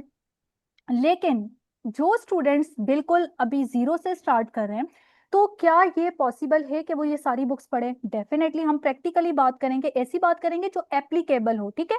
तो हम बिल्कुल भी वो बातें नहीं करेंगे जो हवाओं में हो और जो आप लोगों को उल्टा जो है ना आपके ऊपर एक स्ट्रेस क्रिएट कर दे, और आप लोगों को बिल्कुल ही जो है ना टेंशन, क्योंकि आपने एक सब्जेक्ट नहीं करना, आपने सीएसएस में 12 सब्जेक्ट्स करने हैं और 12 के 12 सब्जेक्ट्स को आपने बैलेंस करके चलना है। यही स्ट्रेटेजी होती है, स्मार्ट स्ट्रेटेजी, जो कि आपने फॉलो करनी है। तो आप लोगों ने अगर तो बुक्स पढ़नी है तो भाई ये बुक्स हैं, प्रकाश चंद्र की बहुत अच्छी बुक्स है, नोआ की आईआर बुक्स मैंने खुद सारी जो है ना ये पढ़ी थी, ये बहुत अच्छा, इसमें जो है ना कंप्रीहेंसिवली हर टॉपिक को आपको अटेम्प्ट जो है ना बताया हुआ है। लेकिन डेफिनेटली जब तक आप लेक्चर्स नहीं लेंगे, आपको उस वो आपके सर के ऊपर से गुजरेंगी चीजें, वो आपको समझ नहीं आएगी। लेक्चर्स लेना बहुत जरूरी है, पहले कॉन्सेप्ट्स क्लियर करें, उसके बाद बुक से आप पढ़ सकते हैं, ठीक है। तो एक कोई लोकल बुक अगर आप लेना चाहते हैं तो मैं आपको यही रिकमेंड करूंगी, लोकल बुक आप आईआर की ये वाली ले लें, ठीक है। इसके अलावा जो है ना आपने नॉर्मन लोव की ये बुक है मॉडर्न वर्ल्ड हिस्ट्री, इसमें हिस्टोरिकल इवेंट्स बहुत अच्छे कवर हुए हैं, सारे इवेंट्स इन डिटेल बताए हुए, लेकिन डेफिनेटली आपको उतनी ज़्यादा ज़रूरत नहीं, आप पढ़ना चाहते हैं अपनी उसके लिए आप पढ़ें, अपने नॉलेज के लिए पढ़ें, चीज़ों के लिए पढ़ें, लेकिन आपको अपने हर लेक्चर में चीज़ें मैं इतना डिटेल और उससे बता दूंगी इंशाल्लाह, आपको वैसे ज़रूरत नहीं पड़ेगी, ठीक है। Trends and transformation in world politics, Shannon and Charles की बहुत अच्छी बुक है, बहुत अच्छा, इसमें भी चीज़ें सारा जो आईआर का आपका सिलेबस इसमें बताया हुआ है, सारी चीज़ें ये भी आप पढ़ सकते हैं, इसमें भी बहुत अच्छा अच्छी चीज़ें दी हुई हैं, ठीक है। अब जिनको शौक है बुक्स पढ़ने का वो पढ़ें। अब मैं उन बच्चों पे आती हूँ जो कि जिनकी पहली अटेम्प्ट है, जो अभी बहुत सारी चीज़ें उन्होंने कवर करनी है, अभी टाइम बहुत कम है, ठीक है, जिन्होंने जो लेक्चर्स से कवर करें। इसके अलावा अगर कोई एक्स्ट्रा कंटेंट को नहीं पढ़ सकते तो स्टूडेंट्स आप लोगों के लिए ये गुड न्यूज़ है, आप लोगों को मैं जितनी भी आईआर के ऑथर्स की बुक्स में से कंटेंट निकाल के पीडीएफ फॉर्म में प्रोवाइड करूंगी, ठीक है। इसमें पूरी पूरी बुक्स नहीं होंगी, इसमें इंपॉर्टेंट कॉन्सेप्ट्स होंगे, लेकिन ये कॉन्सेप्ट्स मैंने आपके टॉपिक्स में भी डाल दिए हैं, हर टॉपिक के अंदर ये आपकी चीजें मैंने डाल दी हैं, जो भी चीजें theories, philosophers, mummy quotation. Please पंखा लगाए, मक्खी खा रही है। सॉरी, आप क्या कह रही हैं? मक्खी खा रही है मुझे। स्टूडेंट्स काइंडली अपने माइक्स को म्यूट कर दें। अच्छा, तो ये जो है ना आप लोगों के हर टॉपिक में मैं इंशाल्लाह ऐड भी कर दूंगी, आप लोगों के साथ शेयर भी कर दूंगी। इसके अलावा आप लोगों के लेक्चर्स भी सेल्फ सफिशिएंट होंगे, एक दफा कॉन्सेप्ट समझ आ गई, चीजें समझ आ गई, करंट अफेयर्स के टॉपिक्स आपने इन डिटेल पढ़ लिए, बस फिर आपकी आईआर तैयार हो जाएगी, ठीक है। बाकी चीजें आपने कैसे करनी है, कोटेशंस, वो सब चीजें मैं आप लोगों को खुद दूंगी, आप लोगों के हर टॉपिक में बस आप लोगों ने उनको याद करना होगा, ठीक है। बाकी डेफिनेटली आप अपनी उसके लिए आप चीज़ें और भी निकाल सकते हैं, वो तो आप लोगों की अपनी मर्जी है, आप लोग कर सकते हैं। ये बुक्स हैं आपके पास, और भी सारी बुक्स मैं आपको दूंगी। जो थीरिस्ट्स हैं हमारे पास, जॉन मियर शाइमर, बाकी भी हैंस मॉर्गेंथो, ठीक है, केनेथ वॉल्ट्स हैं, अलेक्जेंडर वेंडिथ हैं, बाकी जितने भी हैं मैं आप उन सब के जो उनकी बुक्स हैं, ठीक है, उनसे कंटेंट निकाल के, कोटेशंस निकाल के ये मैं आप लोगों को खुद प्रोवाइड करूंगी, ठीक है। तो ये जो है हमारा पूरा जो है ना, इस तरह से हम अपने इंटरनेशनल रिलेशन के सब्जेक्ट को कवर करेंगे अपने पूरे सेशन में। अब स्टूडेंट्स आप लोगों के जो भी क्वेश्चंस हैं, जो भी क्वेरीज हैं, आप लोग काइंडली अनम्यूट करके पूछ सकते हैं। आप लोग जो है ना, सबसे पहले आप लोग मुझे ये बताएं। अच्छा, स्टूडेंट्स आप लोग मुझे पहले ये बताएं कि आप लोगों को समझ आई है या सर के ऊपर से गुजरा है। काइंडली आप लोग थोड़ा सा जो है ना इस बारे में जरूर बताएं, सो दैट मुझे पता चले कि आप लोगों को समझ भी आई है या नहीं।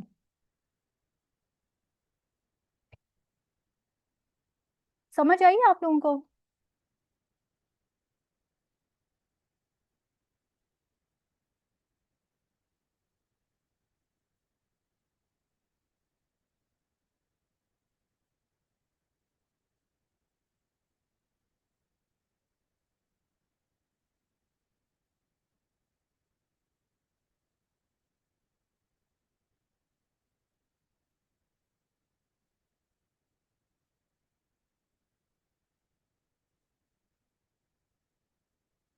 अच्छा, आपका जो सेशन है वो 2 मंथ्स का होगा, 2 मंथ्स में कंप्लीट होगा।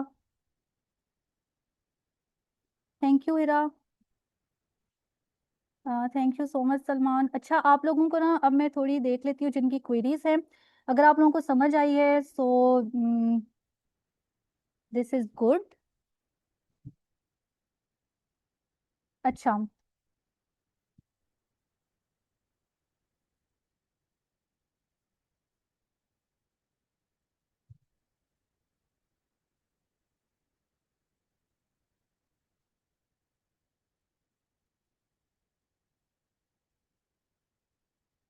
अच्छा, देखें साहिल, आपका क्वेश्चन है कि पॉलिटिकल साइंस और आईआर जो है ना दोनों सब्जेक्ट्स हेल्प करते हैं, ठीक है, कौन सा सब्जेक्ट बेटर। देखिए आप लोगों को मैं बताती हूँ, पॉलिटिकल साइंस की साइंस का ये है, वो भी जो है वो अब उसमें बहुत अच्छा स्कोर आ रहा है, ठीक है। उसके अंदर ये ना कि क्रैमिंग बहुत ज़्यादा है, तो जिनसे क्रैमिंग नहीं होती चीज़ें, जिनको वो उसमें जो है ना काफ़ी लेंथी उसका जो है ना सिलेबस भी है, क्रैमिंग बहुत ज़्यादा है, तो वो चीज़ जो है ना आप लोगों को जिनको पॉलिटिकल साइंस का बैकग्राउंड नहीं होता तो उनको मसला होता है। आईआर का ये कि आईआर हर कोई कर सकता है, क्योंकि आप सब करंट अफेयर, पाकिस्तान अफेयर पढ़ रहे हैं, तो इंटरनेशनल रिलेशंस का जो सब्जेक्ट है ना, वो आप लोग एनालिटिकली स्टडी करते हैं, उसमें मेमोराइजेशन इतनी ज़्यादा नहीं होती। तो आप लोग जिनको लगता है, आप अपने अकॉर्डिंग फिर देखें कि कौन सा जो सब्जेक्ट है ना उसमें आपका ज़्यादा इंटरेस्ट डेवलप होता है।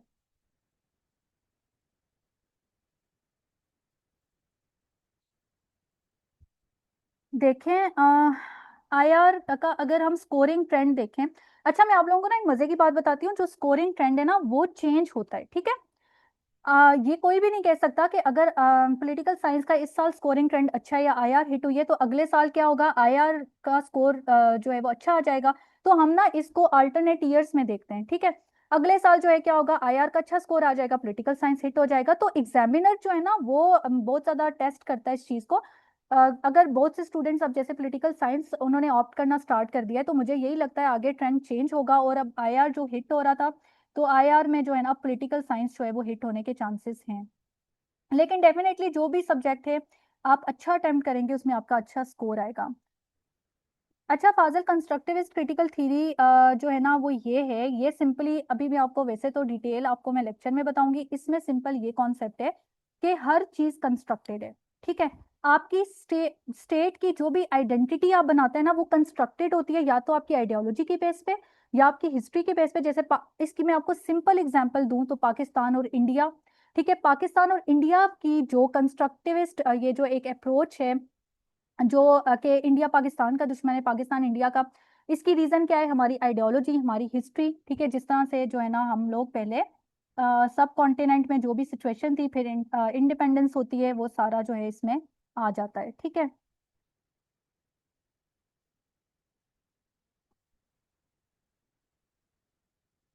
देखें स्टूडेंट्स, कभी भी आपने लेंथ को नहीं देखना, आपने नंबर ऑफ आर्ग्यूमेंट्स को देखना है। मैं हमेशा यही कहती हूँ कि एटलीस्ट कम से कम 10 आर्ग्यूमेंट आपने एक आंसर में अटेम्प्ट करने हैं। किसी की हैंड राइटिंग का फॉन्ट साइज जो है वो छोटा होता है, किसी का बड़ा होता है, किसी का वो 8 पेजेस पे आएगा, किसी का 6 पे आएगा, किसी का 10 पे आएगा। तो नंबर ऑफ पेजेस ना देखा करें, आपने रेलिवेंट आंसर कैसे अटेम्प्ट करना है, ये मैंने इस पे लेक्चर भी दिया था ना। आईआर पेपर अटेम्प्टिंग टेक्निक्स में मैं आप लोगों को क्लास में भी बताऊंगी, पेपर अटेम्प्टिंग टेक्निक्स उसमें मैं आप लोगों को डिटेल बताऊंगी कि किस तरह से आप लोगों ने करना होता है। मैप तो मैं आप लोगों को हर उसमें करके बताऊंगी, वो प्रैक्टिकली मैं आपको बताऊंगी, तभी आप लोगों को समझ आएगी, ठीक है।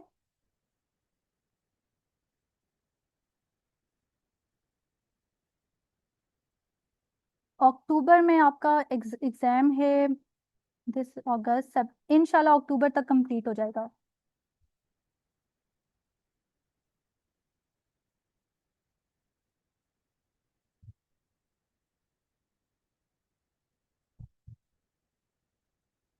अच्छा रामीन, आप कह रही हैं कि आप अभी लेक्चर नहीं ले सकती हैं, तो देखें आप ये कर सकती हैं, अगर तो आपकी मतलब चीज़ों की अंडरस्टैंडिंग है आपकी, ठीक है, कॉन्सेप्ट्स आपके क्लियर हैं, तो फिर आप ना जो मैंने आपको बुक्स बताई हैं रिकमेंडेड बुक्स, नोआ की एक आप लोकल बुक फॉलो कर लें, एक आप कोई भी इंटरनेशनल ऑथर की बुक फॉलो कर लें, आपका आराम से हो जाएगा, ठीक है।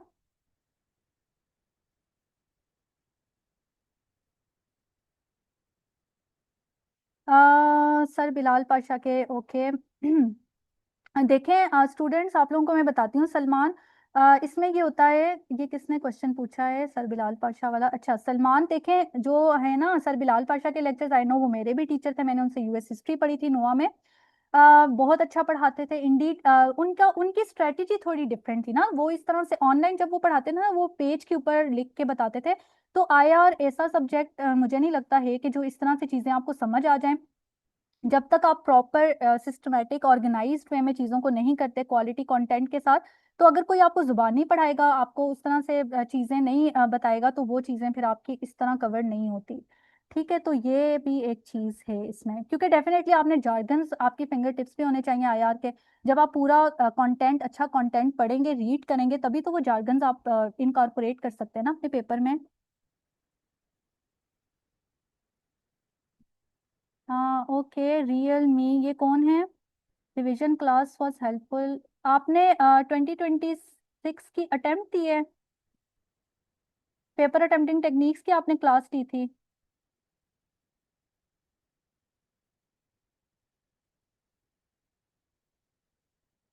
अच्छा अब्दुल्ला, देखें आपका इकोनॉमिक्स का बैकग्राउंड है, ठीक है, और आपका इंटरेस्ट भी है, लेकिन आपको आईआर का नहीं पता। इसके बारे में मैं यही बोलूंगी कि आप अपने उस पे देखें ना। मुझे आपका नहीं पता कि अगर आपका बेशक आपने उसमें बैचलर्स किया है, लेकिन उस पे आपकी ग्रिप कितनी है। ठीक है, आप सिलेबस देखें इकोनॉमिक्स का, अगर आपको लगता है आप पास पेपर्स देखें, सबसे इंपॉर्टेंट, अगर आपको लगता है कि आप इकोनॉमिक्स का पेपर बहुत अच्छा अटेम्प्ट कर सकते हैं, क्योंकि आपका बैकग्राउंड भी है, तो आप फिर इकोनॉमिक्स ऑप्ट करें, उसमें अच्छे नंबर्स आ रहे हैं। लेकिन अगर आपको लगता है कि आप वो अच्छा अटेम्प्ट नहीं कर रहे, क्योंकि आई नो यूनिवर्सिटीज में जो है ना किस तरह से पढ़ाया जाता है, क्या होता है, सीएसएस का पेपर थोड़ा डिफरेंट तरीके से अटेम्प्ट होता है, उस तरह से यूनिवर्सिटीज का नॉलेज थोड़ा डिफरेंट होता है। तो सीएसएस के उससे आपने लेंस से देखना है, ठीक है, फिर आपने खुद इसको जज करना है कि आप जो है ना कौन सा सब्जेक्ट ऑप्ट कर सकते हैं। तो इंटरनेशनल रिलेशंस में कोई मसला नहीं है। आप अगर आप इसको पढ़ेंगे, करंट अफेयर्स भी तो आप पढ़ रहे होते हैं, जब आप पढ़ेंगे आपका इंटरेस्ट भी है, तो आप जो है ना इसमें आउट परफॉर्म कर सकते हैं। ठीक है, लेकिन आपने ये खुद डिसाइड करना है, क्योंकि मुझे नहीं पता कि इकोनॉमी में आपका क्या जो है वो है। ठीक है, रिकॉर्डेड लेक्चर्स आपको प्रोवाइड करूंगी मैं। ठीक है, हर लाइव क्लास के बाद पहले आपकी लाइव क्लास होगी, उस लाइव क्लास की रिकॉर्डेड लेक्चर भी आपको प्रोवाइड किया जाएगा। और आप जो है ना इसके अलावा जो है ना आप लोगों की वो जो एक्सेस है वो टिल एग्जाम्स होगी इंशाल्लाह। CSS 2027 तक आपकी रिकॉर्डेड लेक्चर्स तक एक्सेस होगी। Thank you so much Ramin.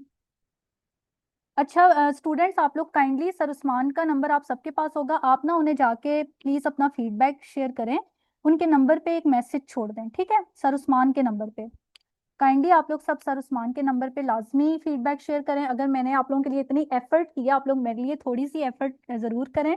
जो भी आपका फीडबैक है सर उस्मान के नंबर पे काइंडली आप जाके एक मैसेज छोड़ दें। ठीक है, जो भी आपका फीडबैक है आप सबने ये करना है, फीडबैक लाजमी आप लोगों ने शेयर करना है।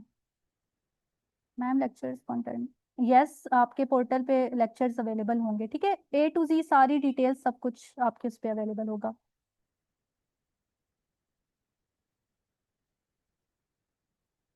कोर्स आपका इंशाल्लाह 12 से स्टार्ट होगा। आप लोग बिल्कुल भी टेंशन ना लें स्टूडेंट्स, आप लोगों का ये बहुत जल्दी कंप्लीट हो जाएगा। एक दफ़ा आप लोगों को 50%, मैंने आपको बताया ना, थीरीज आप लोग कवर कर लेंगे ना, 50% आपकी तैयारी वहीं हो जाएगी। आप लोग जो है ना ये आपका आराम से कवर हो जाएगा, कोई इसमें मसला नहीं है।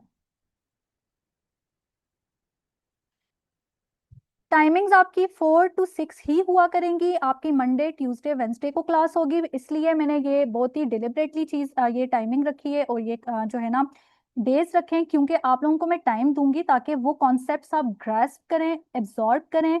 उस पर मैं आप लोगों को क्वेश्चन दूंगी, वो आप अटेम्प्ट करें, ताकि आप लोग जब ये सेशन एंड हो ना, तो आप लोगों की फिंगर टिप्स पे एक एक चीज हो, वरना तो ये सेशन लेने का कोई फायदा नहीं है।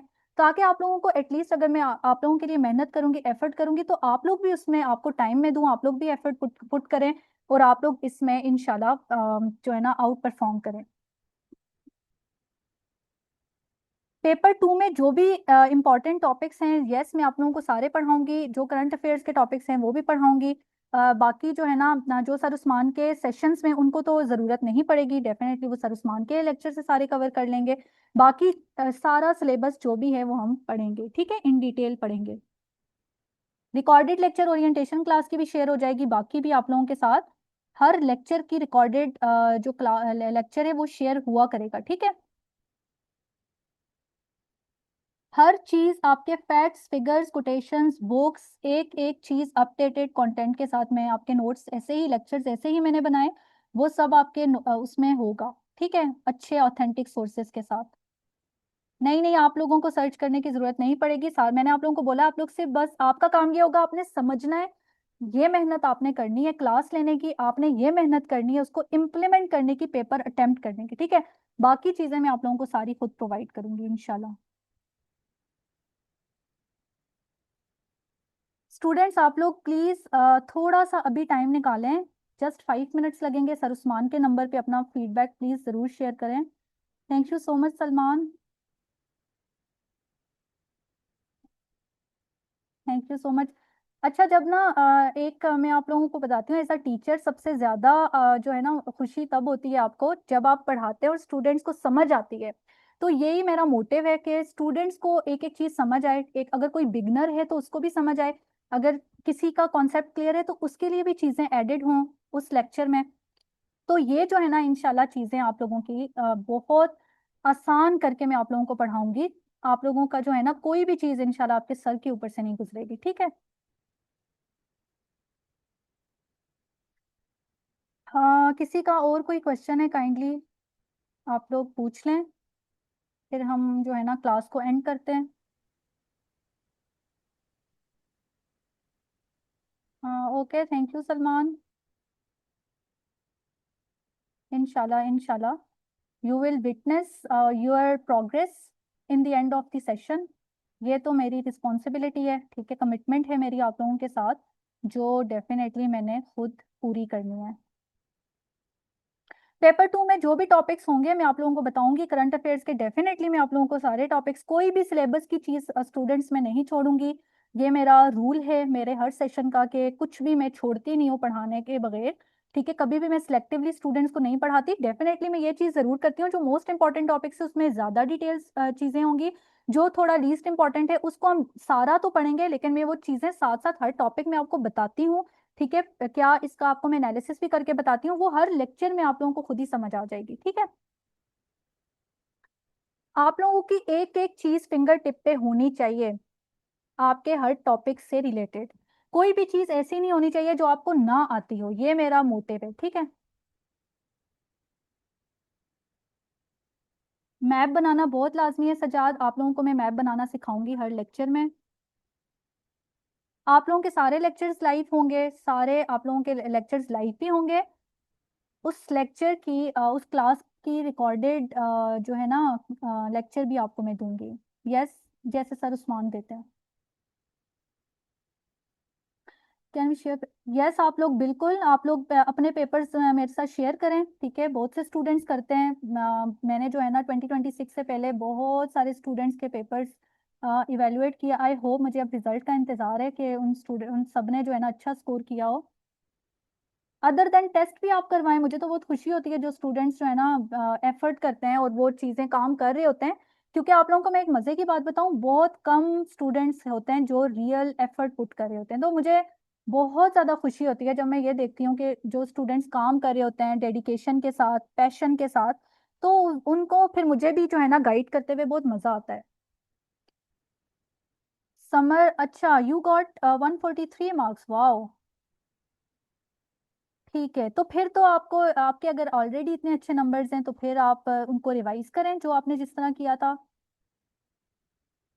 अच्छा, आईआर का पेपर के पीएमएस का 100 नहीं, आप आईआर उसमें वही है, वही सारे टॉपिक्स हैं, आप फिर उसी को रिवाइज करें।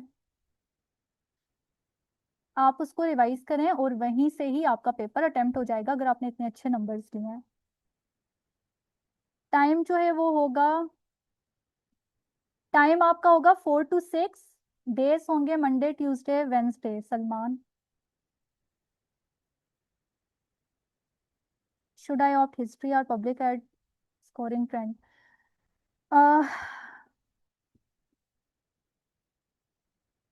कल आपकी क्लास है, क्लास जो है ना आपकी 12th से स्टार्ट होंगी। सजाद, क्लासेस आप लोगों की 12th से स्टार्ट होंगी।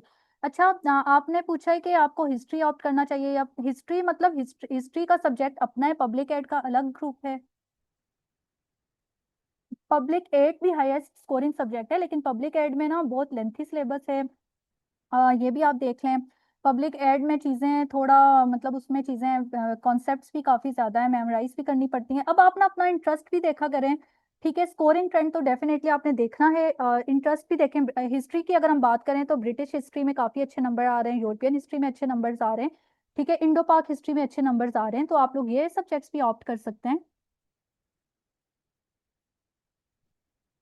4 to 6 आपकी क्लास हुआ करेगी इंशाल्लाह।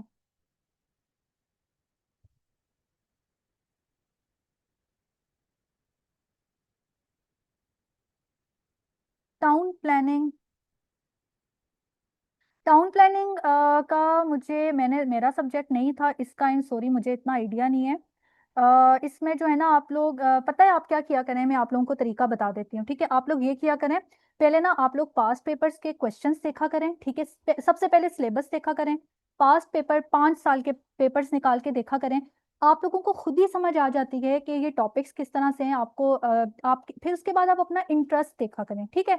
जब आप अपना इंटरेस्ट भी देखेंगे, टॉपिक्स भी देखेंगे, आपको लगेगा कि ये हो जाएगा आराम से, ठीक है, तो आप फिर उसके बाद वो सब्जेक्ट ऑप्ट किया करें। स्कोरिंग ट्रेंड भी देखें, लेकिन ये चीज़ भी लाजमी देखा करें। बता दें, और आपके सब्जेक्ट्स कौन से थे? डेफिनेटली आप लोगों के साथ मैं अच्छा स्टूडेंट्स, मैंने इंडिविजुअल मेंटोरशिप प्रोग्राम भी मेरा है, ठीक है, उससे टीबीआई के अंडर, वो भी काफ़ी स्टूडेंट्स मेरे अंडर प्रिपरेशन कर रहे हैं, ठीक है। तो आप लोग अगर अभी तो फिलहाल तो क्योंकि काफ़ी चीज़ें मेरी चल रही हैं अभी, तो वो मैं नहीं कर रही, लेकिन अगर कोई नेक्स्ट ईयर ज्वाइन करना चाहे वो भी कर सकते हैं आप लोग, ठीक है। इसके अलावा strategy definitely A to Z में उसमें डिस्कस करती हूँ, बाकी पेपर्स में भी साथ साथ में आप लोगों के डिस्कस करूंगी। आप लोगों को पता है हर पेपर की डिफरेंट स्ट्रेटेजी होती है, ठीक है, कोई एक स्ट्रेटेजी नहीं है, हर पेपर की अलग स्ट्रेटेजी है। हर पेपर में आपने उस पेपर के अकॉर्डिंग अगर आप अपना पेपर अटेम्प्ट करेंगे ना, तो आपके नंबर्स आएंगे। मेरे सब्जेक्ट्स थे IR, gender studies, criminology, US history, और इसके अलावा क्या था, हाँ कौन सा सब्जेक्ट मैंने मिस कर दिया है, सोशियोलॉजी। सोशियोलॉजी तो मैं पढ़ाती भी हूँ, जनरल साइंस भी मैं पढ़ाती हूँ, ठीक है जी। चलें आप लोग अब जो है मैं क्लास एंड करने लगी हूँ। आप लोग प्लीज़ सब जो है ना, जितने भी स्टूडेंट्स इस क्लास में हैं, आप लोग सर के साथ अपना फीडबैक शेयर करें, ठीक है। ओके स्टूडेंट्स, टेक केयर, अल्लाह हाफिज़।